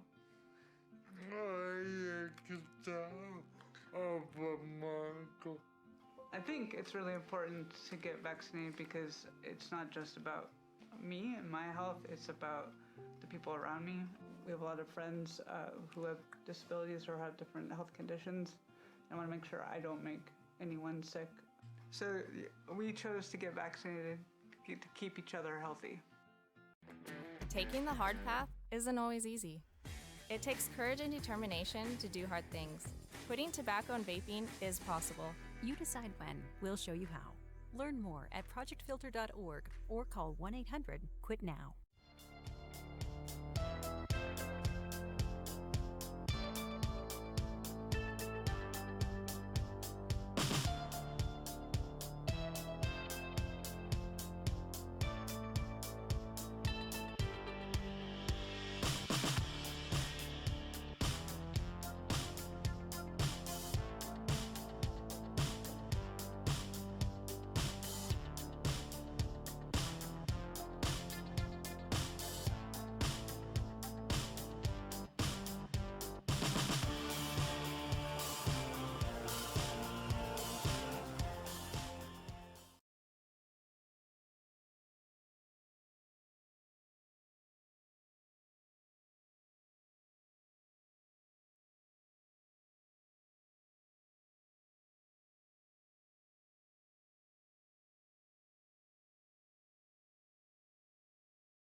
Welcome back to Raft River High School in Malta, Idaho. Brandon Bainey alongside Joel Richardson here on IdahoSports.com. Halftime and just about ready to start the third quarter here. 28-8. Raft River leads Clearwater Valley at the break by 20 points. Let's go ahead and take a look at the first half stats. Joel, I know you tabulated Clearwater Valley's, so go ahead and tell us what the Rams did in the first half. Yeah, so Myers 23 yards, Carter unfortunately -1, and Fabi -8. So just, struggle for Clearwater, Clearwater Valley to run this football. So 14 total yards on the run. And then, 120 passing yards total for them. So that's promising. They have obviously one touchdown from Fabi and on that same touchdown, Myers scored that catching touchdown. So CV, not a lot of offense production so far in that first half. So 120 through the air, 14 on the ground for Clearwater Valley, and of course they want to run the ball. For Raft River, pretty good balance. 83 rushing yards, 101 passing yards for 184 yards of total offense. Cole Spencer leads the way, 6 carries for 39 yards. Tate Whitaker, 5 carries for 35 yards. And Alex Murillo has 3 carries for 9 yards. Tate Whitaker, 7 of 10 passing for 101 yards, 3 touchdowns, 1 interception. Leading receiver is Tanner Tracy, 4 catches for 57 yards and 2 touchdowns. Alex Murillo, 1 catch for 40 yards and a touchdown. And then Spencer and Hanson each have a grab as well. As we get ready to start the third quarter of action, as if it wasn't bad enough for the Rams, down 28-8, they have to kick off to start the third. Line drive kick will be taken at the 20-yard line by Cole Spencer. Raft River working left to right here in this third quarter of action, and Spencer popped at the 37-yard line. Nice tackle delivered by Clearwater Valley's Keegan Robeson. Yeah, Keegan Robeson was probing, finished that tackle, finished driving through, and nice tackle to not let him get any further than that 38-yard line. Nice wordplay, probing Robeson. Probing Robeson. I like it. So 1st and 10 for Raft River, starting at their own 37-yard line. Actually, the 38. And again, working left to right here in our third quarter of action, leading 28-8. Tracy, the man in motion, right to left. Back to pass is Tate Whitaker. Flushed out to the left. Now we'll just take off and run for what he can, and that turns out to be quite a bit across the 50, the 45, and finally cut down at the Clearwater Valley 41-yard line. That is a scramble of 21 yards and a first down, and an injured Clearwater Valley player as well. Tate Whitaker, awesome run there. Man, just weaving through the tackles and was able to elude one tackle, but I think that tackler is now injured. Hopefully he's okay, but really nice run there by Tate Whitaker. Yeah, they're attending to the injured Clearwater Valley player while we have a break in the action. We'll tell you that today's game on IdahoSports.com is brought to you by Perfection Tire. The professional sales staff at Perfection Tire in Kamiah is eagerly waiting to provide you with incredible service and the latest automotive products available. Perfection Tire can take care of all your tire needs and more, including brakes, shocks, struts, tune-ups, oil changes, alignments, and more. If nothing is wrong with your car or truck now, bring it in, and they'll help keep it that way with their 30-60-90 preventative maintenance program. Stop in and see Dallas or Jerry at Perfection Tire in Kamiah, 107 East 3rd Street. You can also give them a call at 208-935-2999 or go online to perfectiontire.com. Perfection Tire proudly supports Clearwater Valley Athletics. Today's game also brought to you by ATC Communications, a family-owned internet and phone company that has served Idaho communities for over 90 years. They are proud supporters of their local schools and want to wish the Raft River boys good luck during the state playoffs. And today's game is brought to you by 5 Star Forestry, a professional forestry company that has been serving the Washington, Idaho, Oregon, and Montana area for over 17 years. Founded in 2005, their primary services include tree planting, tree thinning, and fuel reduction. 5 Star Forestry specializes in urban interface fire protection by creating a defensible space between the forest and your home. 5 Star Forestry is licensed and bonded and offers a wealth of experience and expertise at an affordable price. Find out more by calling Mike at 866-679-5372 or hit them up online at 5starforestry.com. That's the number 5 and then starforestry.com. So we have, Joel, actually 2 separate Clearwater Valley players that are being examined, both lying on their backs currently. And we've got the entire Clearwater Valley coaching staff, the entire Raft River coaching staff, the officials, and trainers out there as well. This is a sombering sight right now. Yeah. High school football is a lot of fun, intense, and people have. I mean, this is really fun, especially for smaller communities. To watch these kids play, they work really hard, and to be able to even have 8-man football is it's really exciting for these smaller communities. But man, football is also a dangerous sport, and you hate to see when boys go down, and especially when they're down on the ground for this long. But it looks like one is coming up on his feet, which is a good sign. That's Louis Fabi, who, of course, plays quarterback and also linebacker for Clearwater Valley. He was able to sit up and now stand up, holding his chest a little bit. He may have had the wind knocked out of him, really. And in football, when the wind gets knocked out of you, it really gets knocked out of you, Brandon. Yes, it so does. Hopefully he's okay, but we still have one on the ground still. So Louis Fabi is being helped up off the field by his teammate, Tiago Pickering. And meanwhile, there's still another Clearwater Valley player that is down with 11:41 to play here in the third, and Raft River leading 28-8. Let's go ahead and step aside. We'll take a break and come back as play is halted here on a couple of Clearwater Valley injuries. We'll be back right after this on IdahoSports.com. A hit in the morning, another between class, after school, and more before bed. Vaping sucks you in quick. Not to mention all the chemicals and health problems everyone's talking about. That's why thousands of teens are ready to take back their life their own way with My Life, My Quit. When you sign up with us, you'll get a free and simple quit plan that makes it easier to stop vaping. Visit mylifemyquit.com or text Start My Quit to 36072.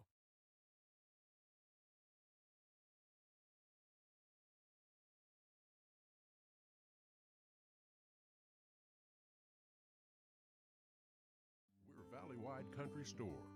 For 100 years, we've been your #1 choice for food, fuel, farm supplies, and just about everything else you could need to get you through your day. We know you work until the job is done, and so do we. For gas on the go, or a little extra to help you get down the road, you can count on us. We are proud to employ your neighbors and to be a cornerstone of your community. We're Valley-wide. Yesterday, today, and tomorrow. We're here for you.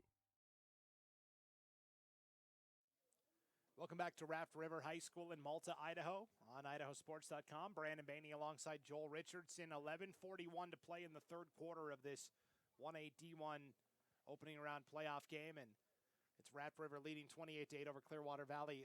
Play halted because a pair of Clearwater Valley Rams very slow to get up after a Tate Whitaker run.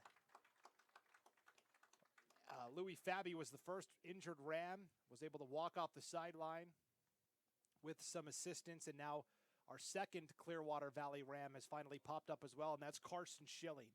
And so you hate to see 2 players get knocked out on the same play or taken down with injury. But right away we noticed that the coaching staffs from both Clearwater Valley and Raft River were out there to assist. Yeah, I love that. You love to see that, especially in these small towns. There's no, Portland Valley Medical Center, whatever, Portland Valley Medical helping out. It's just these small towns, and so it's really cool to see the coaches from both sides kind of working together and helping take care of these boys to make sure they're okay and they're safe. Referees also standing by, some parents coming on. You love to have that community spirit. It's a fun game. It's a good matchup, and you're trying to win. But when something happens like that, you love to see everyone kind of get together and help out these kids. Yeah, and that's the camaraderie that you see in 8-man football. For example, after the game today, that Clearwater Valley's going to go all the way back to Kuski. Raft River's like, hey, we've got water and snacks for you, ready to go for the long trip home. And that is the brotherhood that exists among 8-man teams. It's going to be a false start penalty against Raft River as play resumes. And again, Louis Fabi and Carson Schilling both leave with injuries. Those are two-way starters. We'll keep an eye out and see if they're able to return. Yeah, that would be 2 losses if they can't come back to the game. Schilling and Fabi have been playing really well today for them. That would just be very unfortunate, but got to make sure they're safe. 1st and 15. Whitaker has a deep man's got him wide open. 10-5 touchdown Raft River. That is a 46-yard touchdown connection to Corbin Hansen as Whitaker finds him deep. Corbin Hansen was just wide open. No one in the vicinity. Wide open, untouched. Touchdown Corbin Hansen. Good throw by Tate Whitaker to find him nice and open, give him a nice ball that leads him into the end zone. 34-8. Raft River continues to just dominate this game over CV. So a 47-yard strike to Corbin Hansen. Raft River will line up and go for two. Whitaker rolling out left side, throws off his back foot and completes the two-point conversion to Gabe Briggs. So Briggs on the reception. We haven't called, excuse me, Brandon, we haven't called Gabe Briggs' name today. So nice little out route by Gabe Briggs to the far corner. Two-point conversion is good. 36-8 Raft River over CV so far. What an incredible way to start the second half for Raft River, now leading 36-8. The other 1A D1 game that was going on today is at halftime. Butte County has a 34-14 lead over Lapway at the halftime break. Of course, Cary won big last night over Idaho City in their opening round game, and then we had the other 1A D1 game on Thursday night. That's right. Lighthouse Christian and Murtaugh. So you start looking at the bracket for next week, and how does it all, figure out? Teams will get reseeded based upon what happens here. If things hold the way they do, and Raft River's got a big lead here, and Butte County's got a big lead, they'll both move on. You're looking at Lighthouse Christian becoming the new 8 seed and having to travel to number 1 Oakley. So that'd be another conference battle, Lighthouse and Oakley. Right. Then you would have the 7 versus 2, which would be Butte County traveling to Grace. Rematch of 2 teams from East Idaho.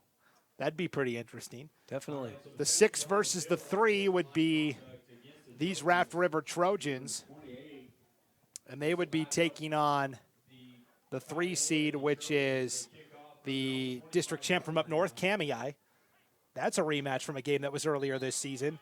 And then you would have the one game that isn't a rematch, 5-4. That would be Cary at Notice.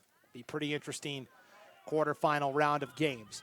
Here's the deep kick taken on the return by Anthony Carter, and Carter goes head on right into the brick wall. That is Kai Ward at the 42-yard line. Kai Ward laid the hit there. He wasn't going anywhere else. Kai Ward came in hot, laid the hit. And, going back to our conversation about these, if things stay as they are, that Kamei, if Raft River ends up playing Kamei, that could be really interesting. They beat Kamei early in the season, 46-20. That might be one that Raft River it feels good about going into next round if everything stays as is so far, Brandon. And as long as they stay healthy, of course. That was a full, healthy Raft River team that played Kamei. We did a Magic Valley Prepcast about that game specifically. We brought on Chad Evans to talk about. They had quite the bus trip.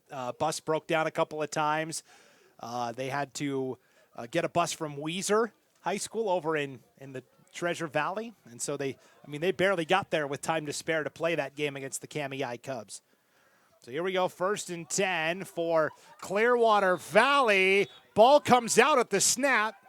Who jumped on it? No sign yet from the officials. They'll say Raft River. And who else but Kai Ward? Kai Ward, man, having a last two plays, having a great little series here. Lays the hit on the kickoff, recovers the fumble. Clearwater Valley, man, really struggling, falling apart, if you will, in this second half. Well, and Tiago Pickering was the quarterback on that play because obviously Louis Fabi out with the injury, and you could tell new quarterback Pickering hasn't played that a lot, and yeah, the snap wasn't clean. Kai Ward is able to come out and recover the fumble. Now our officials are having a talk here. Maybe they're gonna talk about, did Clearwater Valley actually recover that snap? No, they'll say no. Okay. Raft River football. Short conversation there, Brandon. Yeah. All right, so Ward with the fumble recovery with 11:06 to play here in the third. Raft River, Tate Whitaker firing on the near sideline for Corbin Hansen, too low, incomplete. That was a nice effort by Corbin Hansen, but too low, couldn't get his hands underneath the ball. Incomplete, brings up 2nd and 10. So 11:01 to play here in the third, and a 36-8 Raft River lead. Whitaker on 2nd and 10 will take off and run the 40, the 35, the 30, still going the 25, the 20, and finally steps out of bounds. They'll say he stepped out back around the 25-yard line. Either way, Whitaker scrambling and picking up a first down. And he made a business decision there, Brandon. Ran out of bounds, which is a good decision. Number 2, Thiago Pickering, was coming in ready to make that tackle. But good decision by Tate Whitaker to run out of bounds. Like you said, you want to go into the next round healthy. If this game stays as is, Raft River takes this victory. You don't want to have any kind of crazy injuries, fluke injuries going into the next round. Gain of 19. Now Whitaker will take off and slide short. Penalty flag comes out at the end as Thiago Pickering was able to meet Whitaker head on. It'll be a block in the back against Raft River. And so another that'll come back. Yeah, so excuse me, Brandon. I was going to say another good decision by Tate Whitaker to slide that time and avoid the big hit, avoid the tackle. Well, he knows the deal. He's been out, he doesn't want to with injury. Yeah, he doesn't want to miss any time again. Yeah, definitely. So block in the back. We'll move it back to a 1st and 13. Ball at their own, ball at the Raft River 28-yard line. Whitaker going deep, has a man caught in stride into the end zone for a Trojans touchdown. Cole Spencer.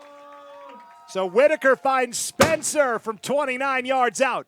As soon as Spencer took off on that route, he was open, but when he made that slant to the outside, got even more space, wide open to Cole Spencer. Great throw by Tate Whitaker, touchdown. And just like that, we blinked, and Raft River has really opened up this game. Trojans will line up and go for 2. Spencer in motion, left to right, will get the toss on the sweep. Spencer spinning, won't get there. So the 2-point run, no good. But Raft River still in control now, 42-8 over Clearwater Valley.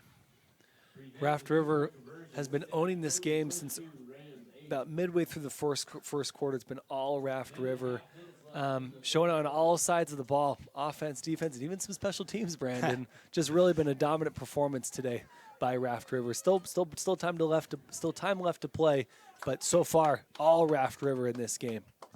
Now, still no sign of Louis Fabi or Carson Schilling, but you can see out there Alan Hutchins, head coach of Clearwater Valley, having a one-on-one talk with his young sophomore Thiago Pickering. I think the conversation probably went along the lines of, hey, this is your game now. You have to take over and lead this team. I know you're a sophomore, but here we are in the playoffs. You're okay. You got this, because Pickering fumbled that last snap, his very first snap at quarterback, and you can see him on the sideline working with the center right now, Austin Curtis. Curtis and Pickering are working on those snaps over on that far sideline. And this is a time where you grow up a little bit. Like you said, he is a sophomore, Thiago Pickering, so time to step up and settle things down. You're the leader of your team right now, and you can do this. Thiago Pickering is very talented, even though he's just a sophomore, but plays well, smart dude, and he can figure this out. But yeah, it's time to step up, and his coach talking to him with those same words. That's what makes Alan Hutchins really one of the great coaches and one of the great people in the state of Idaho as well. The kickoff will be not rolling into the end zone. It'll have to be picked up at the 1-yard line by Anthony Carter, and he'll be brought down at the 10. Carter thought it was going to roll into the end zone for a touchback. It died at the 1-yard line, and Carter had to pick it up and run with it. And that's all those fall leaves down there, Brandon, slowing down the ball. But, yeah, definitely Anthony Carter thought it was going to go into the end zone, lets it go, but then it's on like the 1 or 2, so he's got to pick it up. Just, man, things going from worse to even more worse for CV and Raft River owning this game, even on special teams. So it'll be 1st and 10 for Clearwater Valley. The ball is going to be at their own 8-yard line, actually their own 12-yard line. And maybe even closer to the 13, we'll call it. 1st and 10 from their own 13. Pickering is the new quarterback. And again, a little shaky on the quarterback center exchange. Pickering will just take off and run with it, and Tiago Pickering is still going. Finally, they really stepped out around the 29-yard line, but Pickering just takes it and basically runs to the right and picks up the first down. And it was a shaky snap, but as soon as he got hold of it, as it kind of bobbled into his hands, took off to the far sideline and got a first down plus. So nice first play by Pickering. And, you know, as a coach with a new quarterback, you want to give him something that he's comfortable with. And Pickering, obviously, definitely comfortable with running plays as the tight end. And when in a run-heavy offense, that tight end's running a lot. So nice first play for the coach to give him something that he's comfortable with. Yeah, so Pickering goes for 17 yards on that initial play. And again, Louis Fabi and Carson Schilling both left this game on the same play with different injuries. 1st and 10, and Bass Myers was so excited to go downfield for a pass reception. False starts. He was about 10 yards downfield before he realized, hey, nobody else moved with me. He was on his way to the end zone to get that bomb that was wide open because, but false start. Now, they actually called encroachment on Raft River. Okay. Moved it up 5 yards, and so Bass Myers was like, hey, I'm going to go. And if you're CV, you're trying to do anything you can to get some positive momentum here early in this second half. Pickering takes the snap, trying to find somewhere to go. Tiago Pickering brought down in the backfield. Corbin Hansen coming through to make the stop. Great tackle by Corbin Hansen to not let go. Pickering was trying to evade Hansen, but Hansen hung on, spun him around a little bit, and finally went down. Great tackle for a loss. So Corbin Hansen comes through with the sack. That's his second of the game, by the way. And Raft River as a team has 4 or 5. Pretty strong effort along that front. Yeah, front's been so strong today. We've talked about them a lot today, whether they're rushing 3 or 4 or 5. 2nd and 8. They will pitch out to Anthony Carter off the right side, and Carter will take it to the 35-yard line. We're right back to kind of where we were after the penalty. It's going to be 3rd and 6 now for Clearwater Valley from their own 34-yard line, working right to left here with 9:13 to play in the third, trailing 42-8. Carter's down, number 22. Struggling to get up. Looks like a foot or leg injury. So Anthony Carter becomes the latest in a long line of the walking wounded here for Clearwater Valley today, and we talked about it in 8-man football. You lose one starter, okay, maybe you're not as strong, but you're competing. You lose 2, pretty brutal. Dire. You lose 3, I mean, you run out of guys. Yeah, and they don't have a lot of guys there on the sideline. I know, Coach, when we talked to Coach earlier before the game, didn't bring a lot of guys. A lot of the guys here are JV. So, like you said, not a lot of guys left. When you lose three starters, that's almost impossible to come back from, Brandon. They still have Bass Myers, kind of the focal point of the offense. Jake Fabi, the sophomore, in at running back now. And, of course, Tiago Pickering, the new quarterback. Pickering will turn and hand to Jake Fabi, and Fabi's got nowhere to go. Raft River surging ahead, and on the tackle that time for the Trojans was Talon Taylor. No gain, 4th down. And Fabi was the kicker, the punter, the kick return man. He kind of did everything for Clearwater Valley, so I don't even know who punts here for the Rams. They may elect to go for it. I mean, down 42-8, why not? Yeah. And for Coach Alan Hutchins, this is not the way he imagined his day going, but you learn a lot about your team and how they can respond in adverse situations. And definitely, these trying times, you kind of see like who's really willing to step up, who's willing to play and keep playing hard despite the score, despite the circumstances, and leaders come out of these moments, right? And your future come out of these moments. So they try to go over to Jake Fabi on the right side, and nowhere to go. They turn it over on downs, no gain on the rush, and so it'll be 1st and 10 for Raft River now with 8:10 to play, and leading 42-8. And knowing Raft River head coach Chad Evans, knowing that his team's up this big, and knowing that CV is down Yeah, a couple cards in the decimated. deck. Yeah. You know, I think he's going to stick to let's just try and run the ball and, you know, not make this any worse than we have to. Tate Whitaker still in at quarterback, and a timeout taken here by the Raft River coaching staff as well. So there's some confusion on the field on the play. So they'll take a timeout and discuss it and try to get the right appropriate play set up.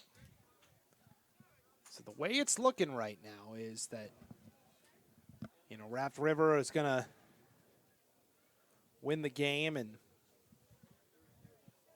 we talked about Butte County with that big lead over Lapway, that game as well. You can catch on IdahoSports.com as we were able to bring you 22 of 29 first-round matchups. And that game is in the third quarter, and Butte County is up 40-14. So like we talked about, you know, the quarterfinal matchups in 1A D1 football are starting to come into focus. And a lot of them are rematches from earlier in the season.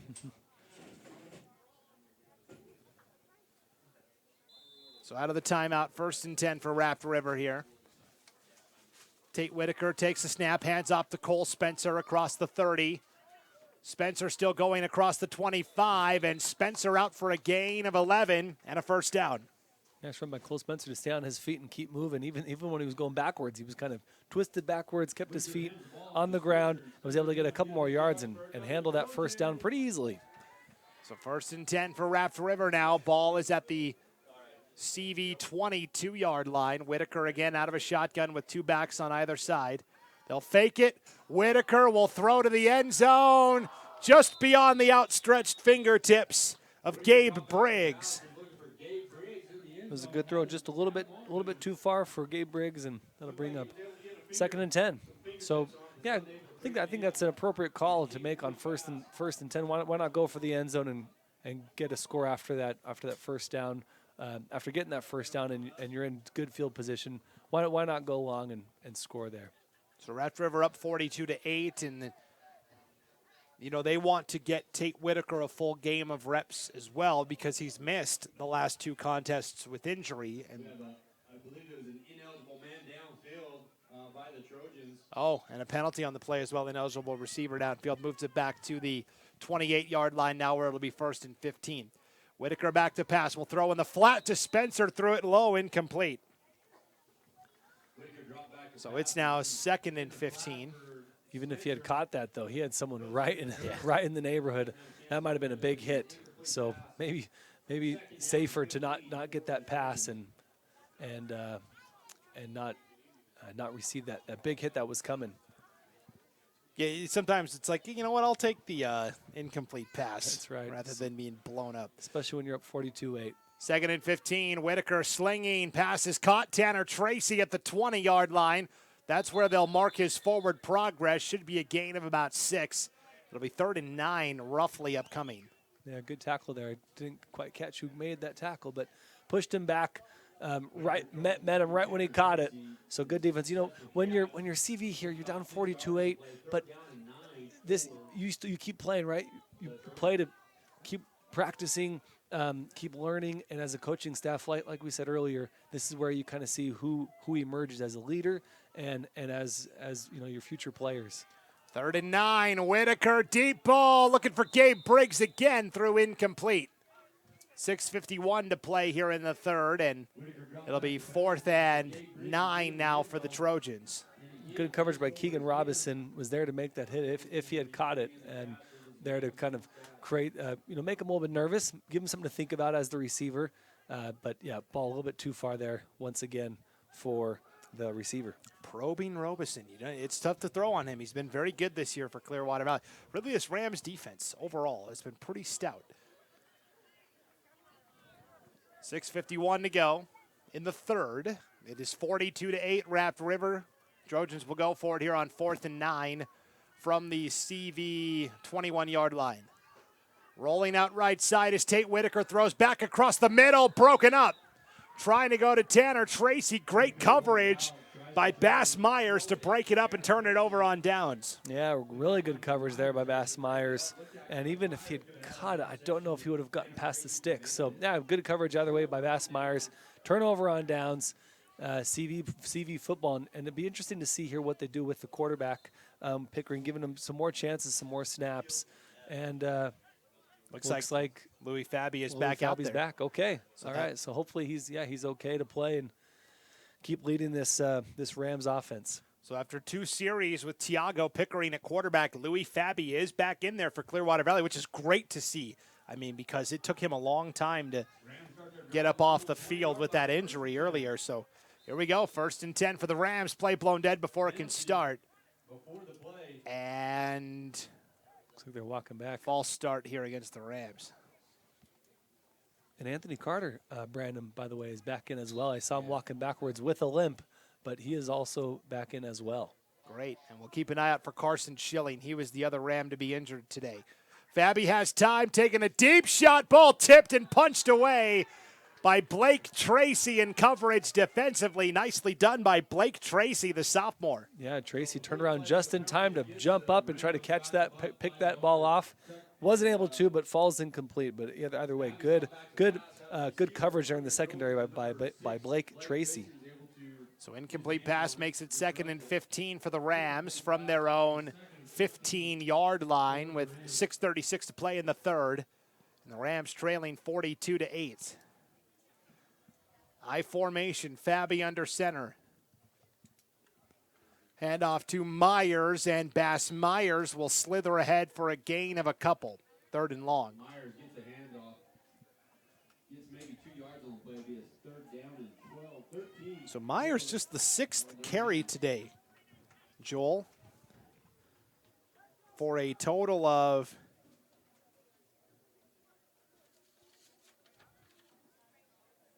it's taking me a second to add it up. Yeah, his 6th carry, what was that?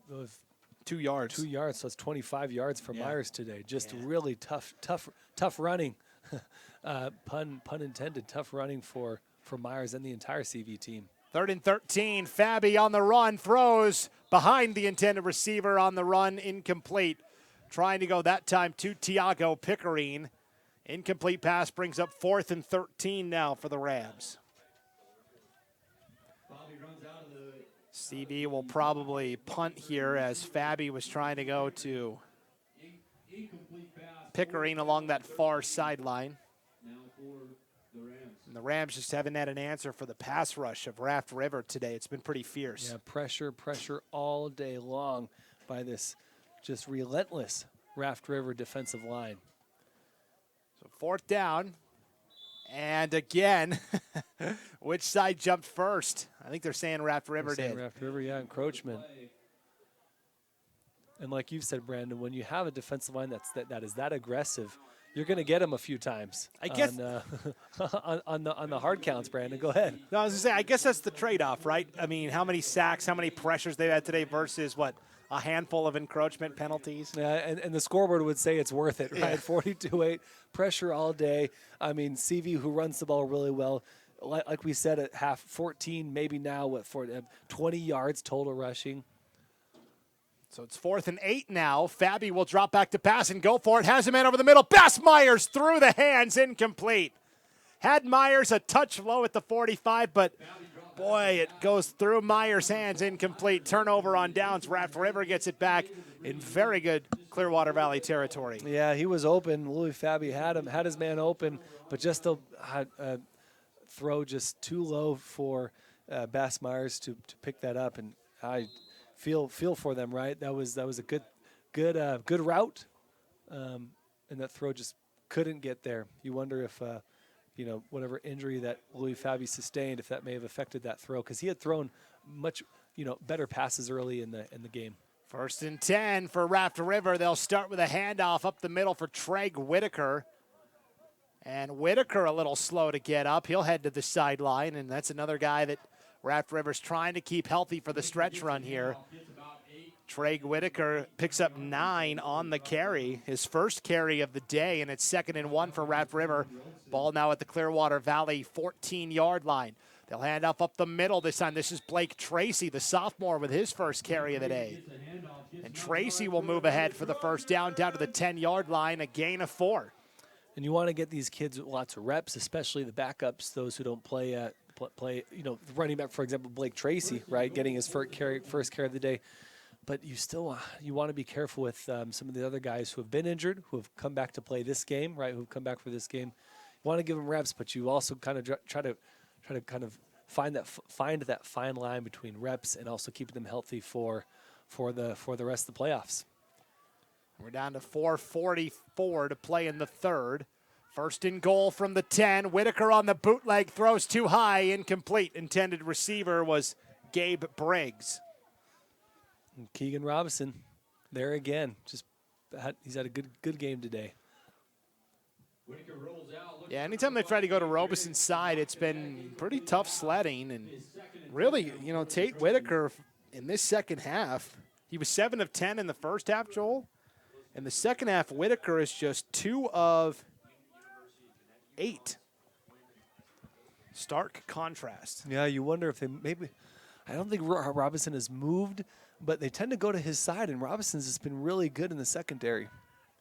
Whitaker stumbling around, trying to find somewhere to go, throws off his back foot. It's intercepted at the goal line. As Whitaker fell down, that ball picked off by Clearwater Valley, and coming away with the interception for the Rams is Louis Fabi. So Louis Fabi, that's what Louis Fabi does for this team. He can play both sides really well, and there for the interception. Not a smart throw there, unfortunately, by Tate Whitaker. It looked like it was off his back foot while he's scrambling to the far side. Throws it too short, way too short, and Louis Fabi picks it up for the interception. But it's good to see Louis Fabi out there, who is just great on both sides of the ball. So 42-8, Raft River leading with 4:25 to go in the third. It'll be 1st and 10 for the Rams. Fabi under center in an I formation. Myers the deep back. He'll fake there. Will step up and throw. Fabi hit as he throws. Ball came out funny. Will fall incomplete. Good pursuit. Good pursuit there again by Corbin Hansen, the senior, from the defense line from the right side, forcing Fabi to make a quick decision there, and ball falls incomplete. 4:17 to play, and the pace of this game has really slowed down, Joel. We've had just incomplete pass after incomplete pass after incomplete pass. Yeah, I felt like the first half went really fast, and then we had injuries in the field, and that slowed things down, which is fine. But yeah, a lot of passing in the second half. CV trying to get something going. And Fabi again trying to go to Anthony Carter on the far sideline. Throws short, incomplete. 3rd and 10 for Clearwater Valley from their own 15-yard line, and a timeout going to be spent here by the Rams and head coach Alan Hutchins. So again, we've really come to a standstill here in this one. We'll take a break and come back. We are at the 4:10 mark of the third quarter. Raft River trying to advance to the quarterfinals. Up 42-8 over Clearwater Valley. Back after this on IdahoSports.com. Dear gas prices, Toyota's hybrid lineup says, go take a hike. Because we bring efficiency with power and savings with style. Think you can stand in our way? We got this. Toyota Hybrids. Every new Toyota comes with Toyota Care, our no-cost maintenance plan with roadside assistance. Find yours at Toyota.com. Toyota, let's go places.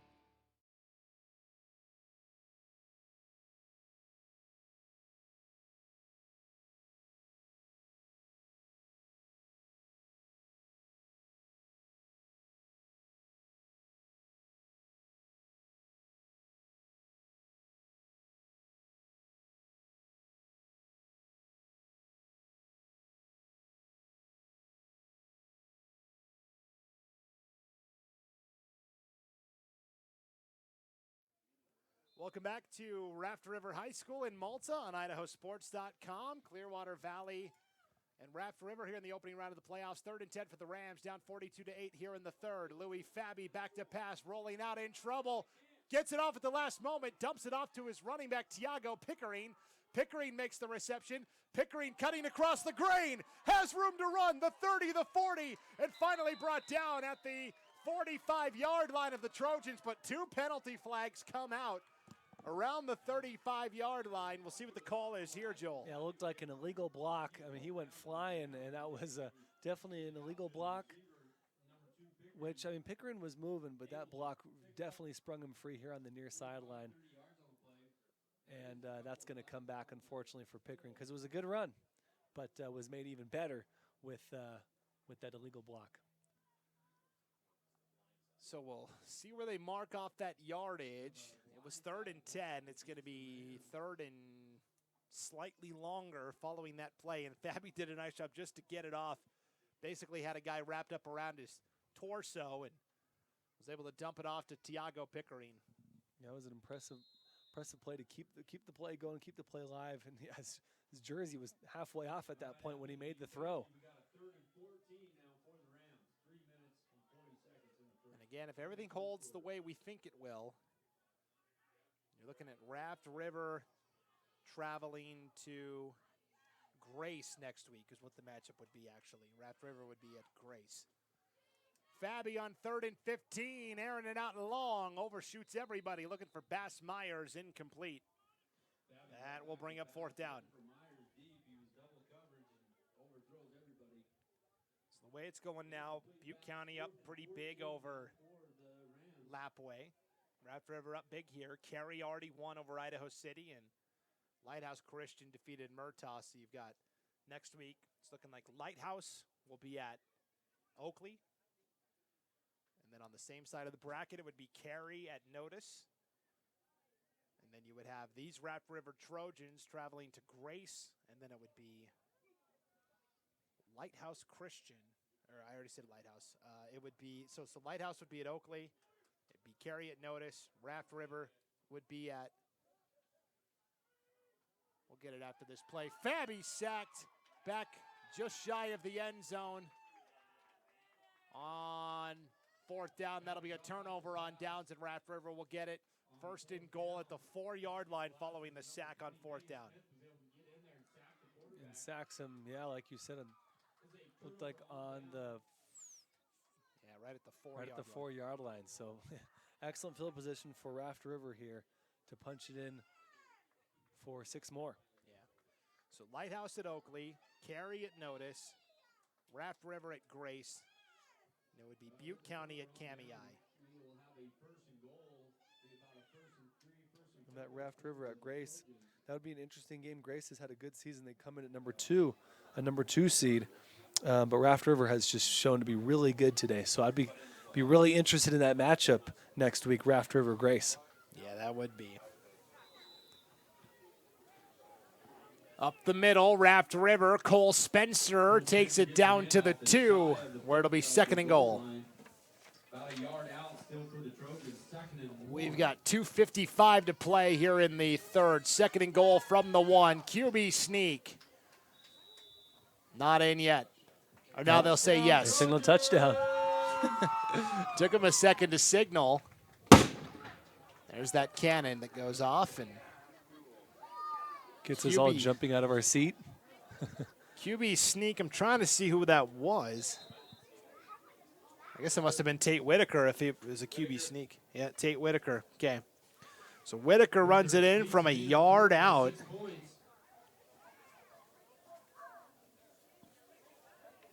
So Whitaker with the 1-yard touchdown run. Raft River will go for 2. Whitaker has a man open. Tanner Tracy. And then it goes right off his fingertips, incomplete. Yeah, he had him open. It was a good throw. He scrambled to the far side, set, fired across the middle, had Tracy, but just off the fingertips of Tanner Tracy. Too bad for him. That was a good throw, but just couldn't bring it down. So 48-8 Raft River with 2:47 to play here in the 3rd. Clearwater Valley will get the ball here, and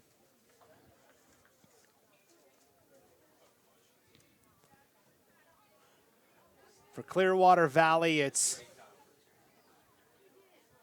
a tough way for their season to kind of be coming to its conclusion. A team that went pretty phenomenally 7-2 in the regular season, right? Their record coming in was one game better than Raft Rivers in the loss column.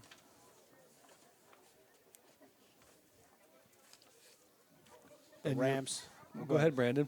I'd say the Rams' only losses this year were to Notice and to Kamei. Those are two teams that had byes in the opening round of the playoffs. Yeah, no, CV had played a good schedule, played a hard schedule, and played it well. And, you know, look at their point differential is also interesting, but we can, after this play, talk about that. Yeah, well, the kickoff goes out of bounds for Raft River, so it'll be 1st and 10 for Clearwater Valley, starting from their own 35. Go ahead, Joel. Look at their differential for the season. 10.1 points per game was the differential versus Raft River 6.2 points per game. So pretty close there. But, you know, the playoffs, we would talk about this maybe in professional sports and kind of when you're hitting your stride. And looked like even with Raft River's injuries, they're hitting their stride right on time. And, you know, maybe CV not able to do that. And it's really important that a team together kind of starts jiving and meshing at the right time and keeping that momentum going through the rest of the playoffs.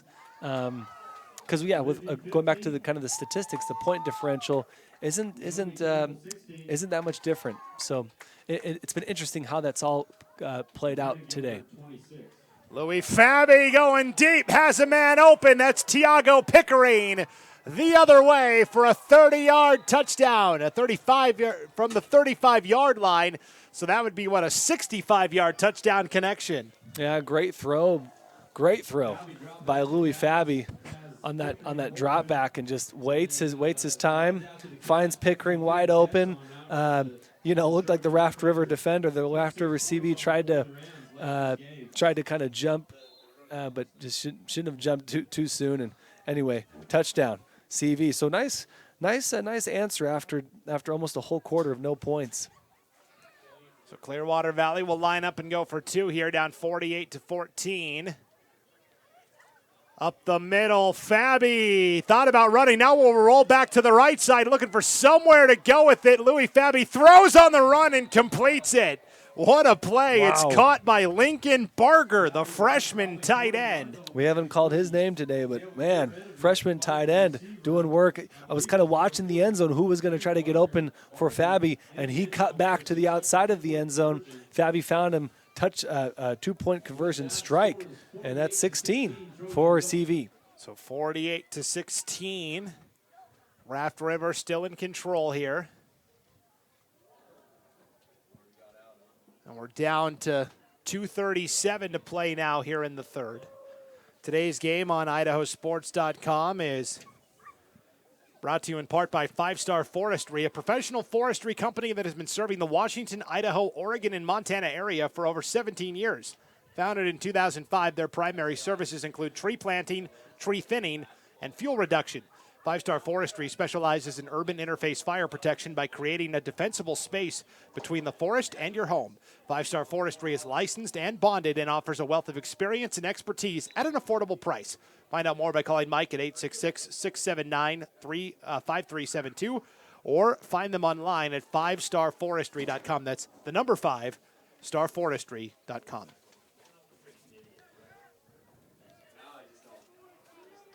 So Clearwater Valley will kick off here to Raft River. It is Cole Spencer back deep to return for the Trojans, along with Chase Bowden, a freshman. So Raft River starting to mix in the reserves. You know, Raft River did that on that last play defensively, kind of put in the backups, and Clearwater Valley said, okay, we'll go ahead and just take hit you over the advantage top. of that. Yeah. Number 4, Isaac Goodwin.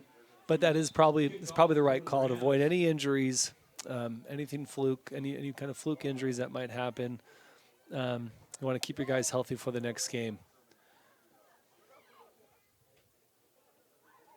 So Clearwater Valley ready to kick off here. I'm sure we'll see just a normal kickoff, nothing too crazy here. No, they will try the onside kick. It'll be bobbled for a moment and recovered by Treg Whitaker at the Clearwater Valley 48-yard line. So onside kick try by Clearwater Valley. Not quite there, though. Yeah, it was a good kick. It got 10 yards, and it bounced a little bit. But, yep, Raft River jumped right on it. No problem for them. First on Raft River with good field position.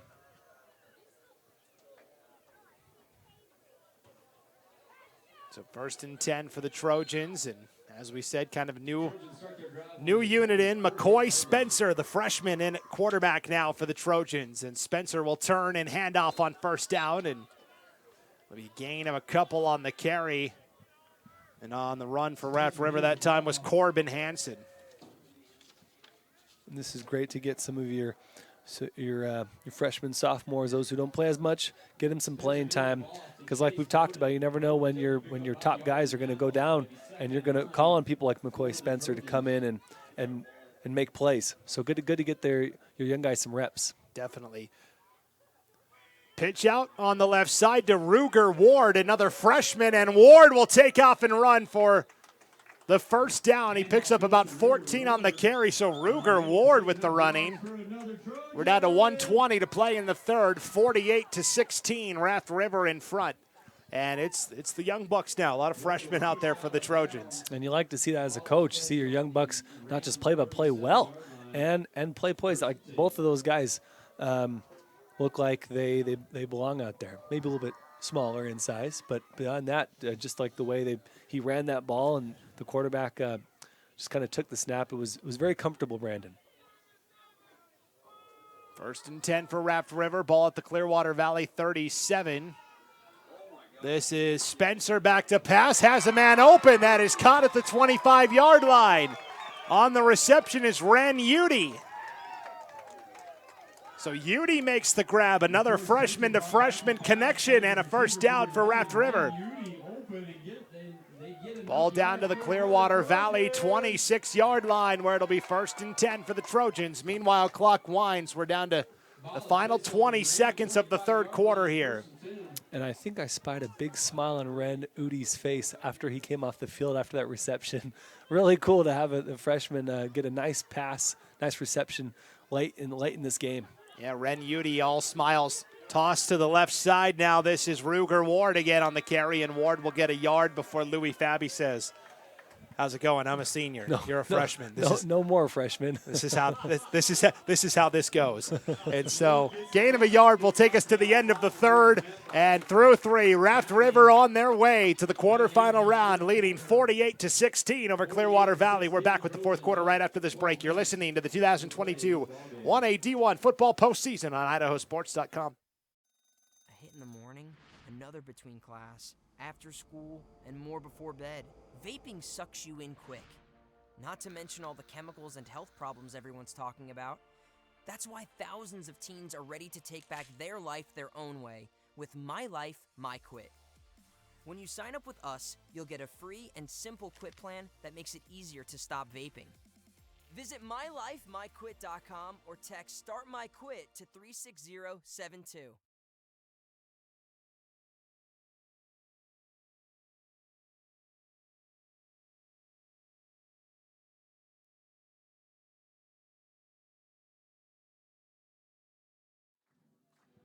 Welcome back to Raft River.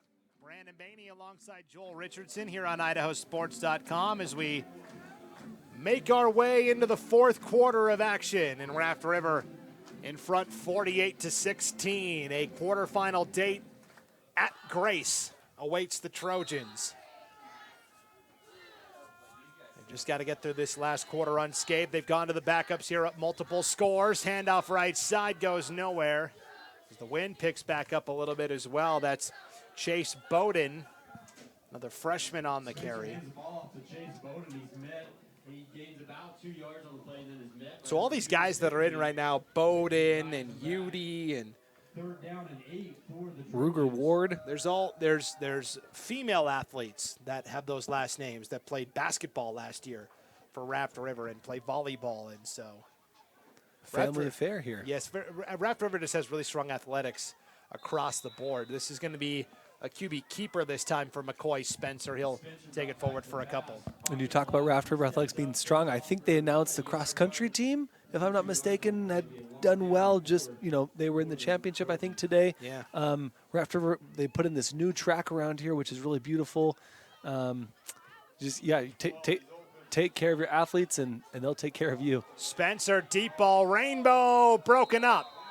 trying to go deep to Devin Barnes, a sophomore, in the end zone on the near sideline, but McCoy Spencer's pass incomplete. That was on 4th down, so Raft River will turn it over on downs. Yeah, the Raft River cross-country team didn't exist like 5 years ago, but a pair of twins, Carly and Cabry Christensen, said, hey, we want to start a cross-country program, and they've been one of the better 1A programs since the start. Now, they both graduated, the Christensens, and they're running at Utah State now. So how cool is that going from awesome. Raft River to Utah State? But Allie Black has really taken the mantle, and she is one of the best distance runners in 1A. And so Allie Black and the rest of the Trojans competing at up at Lewiston today. That's where state cross country is at. So we're getting towards the end of the fall sports championship season. Fabi on 1st and 10. This is Louie Fabi trying to go to Bass Myers on the out route, but Cole Spencer is there for the coverage defensively. Incomplete pass, 2nd down and 10. So 2nd and 10 now for the Rams. 1st and, let's see, CV's at their own 24-yard line, working left to right in this 4th quarter of action. We've got the running clock here with 9:40 and counting. And you hope, if you're CV, you want to end the season on a positive note. Get some good plays, try to score here, and get some momentum going for next season. Fabi over the middle, broken up. Trying to go to 2 receivers that were kind of in the same area. Tiago Pickering was there along with Lincoln Barger, and ends up incomplete. And for these seniors, this may be the last time they play, organized football, at least obviously on the high school level. And you want to have them go out with feeling good. Obviously, the loss doesn't feel good, but get some good plays here and know that you left it all out there on the field. So 3rd and 10 for the Rams from their own 24-yard line. 8:50 to play here in this first-round playoff game. Rolling out left side is Fabi. We'll just try to take off and run, and we'll only pick up a couple. I'll bring up 4th down for the Rams. And so again, we talked about the other 1A D1 matchup that's going on today. Butte County and Lapwai. Butte County had a huge lead in that game. So the quarterfinals appear to be set, where it'll be Lighthouse Christian at Oakley. And Lighthouse Christian's on a bit of a revenge tour, right? They defeated Murtaugh Thursday night after losing to the Devils in the regular season. Boy, if Lighthouse took out Oakley, that would send shockwaves through the classification. 4th down and 7. Fabi going to go for it, looking for his man deep. Tiago Pickering overshoots him, a turnover on downs. Back to Raft River. So Raft River gets it on the turnover on downs. Clock continues to roll here with the running clock, 7:45 and counting. 48-16 Raft River lead. So it would be Lighthouse Christian at Oakley. Same side of the bracket, you would have Cary at Notice. Then you would have on the bottom half of the bracket, Raft River at Grace. Coming in from our cross-country team, the whole team will bring home the state title. Wow. Wow. Okay, big announcement just made over the loudspeakers here. Raft River wins the 1A cross-country championship on the girls' side. And we talked about how great of a runner Allie Black is for Raft River. Here's a great run, meanwhile, cutting across the grain and into the end zone for a 25-yard touchdown run. Raft River continuing to excel. It's not often when a freshman gets in. Number 24, Chase Bowden, scores that touchdown. Freshman running back scores in the playoffs, first round of the playoffs. Not often when that happens, Brandon. So good for Chase Bowden to get that ball, make a couple moves, cut outside, and score. Chase Bowden, 6 points. 25-yard touchdown run by Chase Bowden. Now a bad snap on the two-point try. Bowden ends up throwing it, and it's picked off. You cannot advance that on a two-point try. Otherwise, it would have been going the other way for a touchdown by Oliver Allen, sophomore lineman. Really, you're depriving a lineman a chance at a pick six? Let the lineman go all the way for the 2 point. But unfortunately, ball goes dead. No 2 point conversion. All I have to say to that is 2 words: for shame, for shame. So 54-8, Raft River leading now with 7 minutes to play here in the 4th quarter of action. Today's game on IdahoSports.com is, we can't do this game without all of our great sponsors, including Perfection Tire. The professional sales staff at Perfection Tire in Kamei is eagerly waiting to provide you with incredible service and the latest automotive products available. Perfection Tire can take care of all your tire needs and more, including brakes, shocks, struts, tune-ups, oil changes, alignments, and more. If nothing is wrong with your car or truck now, bring it in and they'll help keep it that way with their 30-60-90 preventative maintenance program. Stop in and see Dallas or Jerry at Perfection Tire in Kamei, 107 East 3rd Street. You can also give them a call at 208-935-2999 or go online to perfectiontire.com. Perfection Tire proudly supports Clearwater Valley Athletics.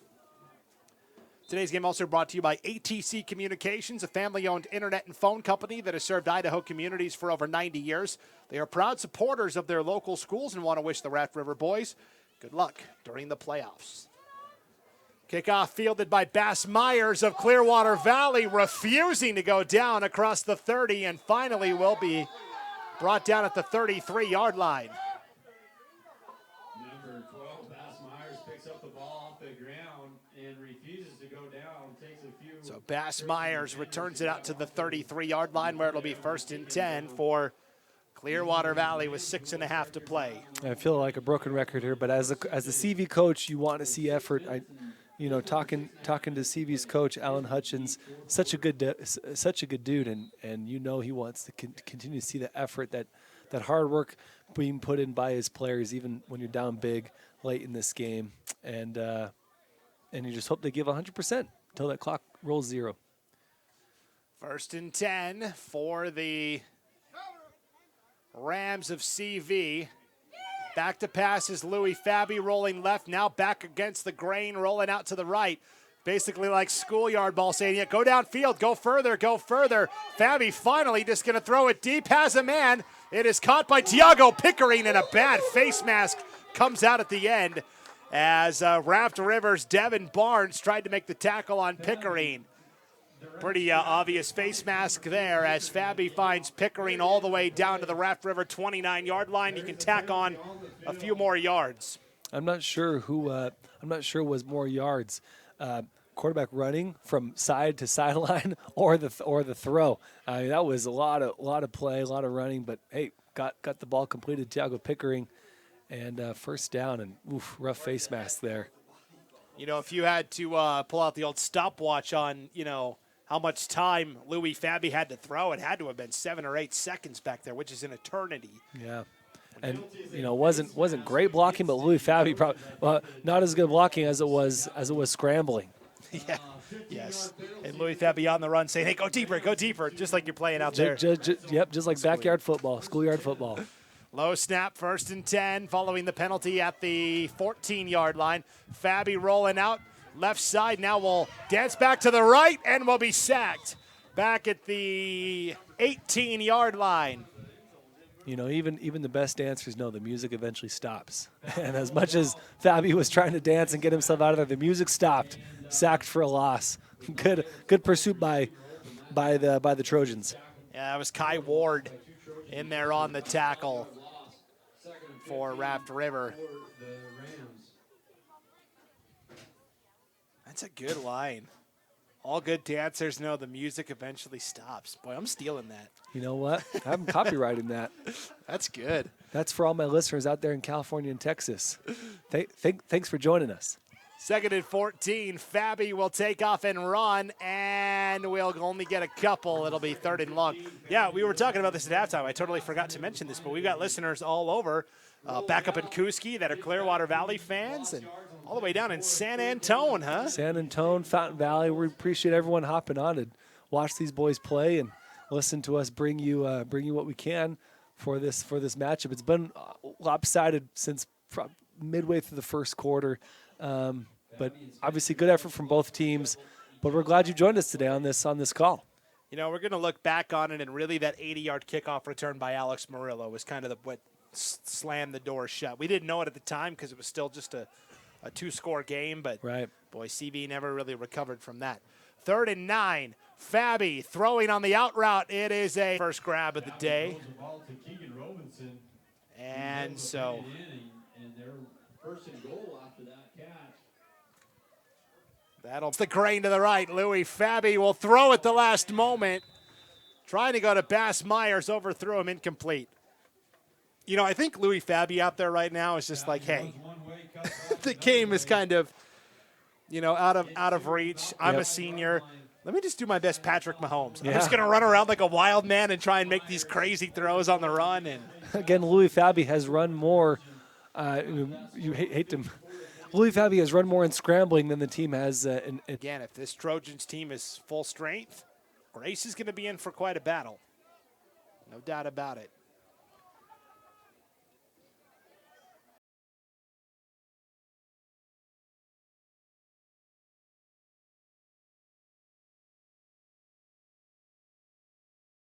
Don't they, Brandon? Grace is kind of the big mystery team. Nobody seems to know anything about them. Not much coming out in terms of the media reports, media coverage. Probably how they like it, right? They love flying. Stay nice and quiet. You talk to their coaching staff, and every time it's, that was a good team win. Good team win. They have had a good season. We played good. Yeah. Onside kick here for the Rams. Deflected for a moment and recovered by Raft River at their own 45-yard line, and that will pretty much do it here with 1:15 to go. The clock will continue to roll, and Trojans will just have to kneel it down once, and it will be Butte County at Kamei. Those are the 4 quarterfinal matchups next week.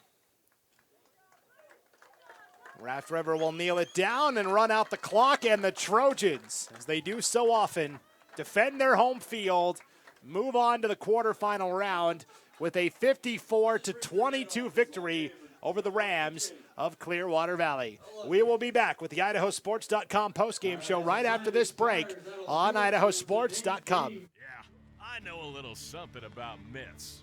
Like the myth that speeding isn't dangerous. Oh, and that myth you can tailgate at a safe distance. Or that you could safely weave in and out of traffic. Don't be fooled by myths. You'll get yourself into a hairy situation. Stay focused on the road. Be a legend like me. Have you heard the one about Charlie over at Pay Lake? Look at that. The unmistakable swagger of someone fully covered with health insurance through Your Health Idaho. Health yeah! Enroll by December 15th and you could qualify for quality health insurance starting at $0 a month. I'm Rick. I live here in Rupert. The more that we can keep the virus under control, the better for everyone, and especially people with disabilities that comes with being aged, because usually have other underlying issues. I actually suffer from diabetes now, so that even increases my odds that if I do get the virus, it could be devastating for me.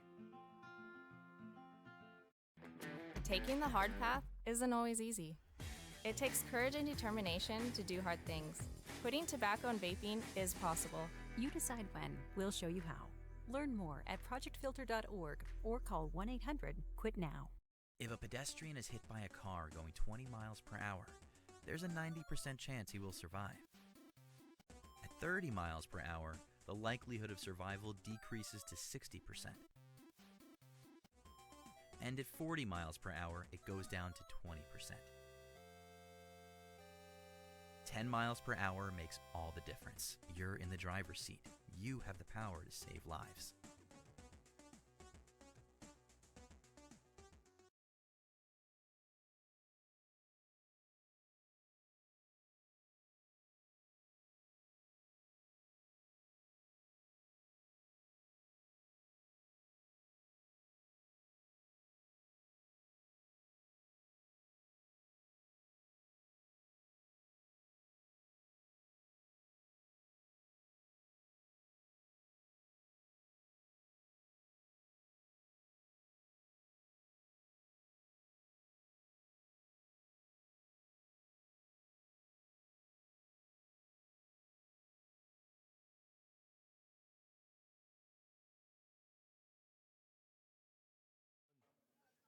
Welcome into the IdahoSports.com postgame show one last time from Raft River High School in Malta. Brandon Bainey and Joel Richardson with you as the Raft River Trojans moving on to the quarterfinals with a 54-22 victory over the Rams of Clearwater Valley. Raft River, we talked about in the pregame, Joel, Tate Whitaker, their starting quarterback, had been missing the last couple of games, and Raft River, a vastly different team when Tate Whitaker is playing as opposed to when he's not in the lineup, and he played well today. Obviously, the entire team played well. Alex Murillo had that 80-yard kickoff return for a touchdown in the first half. That really kind of blew the game open, and just an impressive win from the Trojans today of Raft River.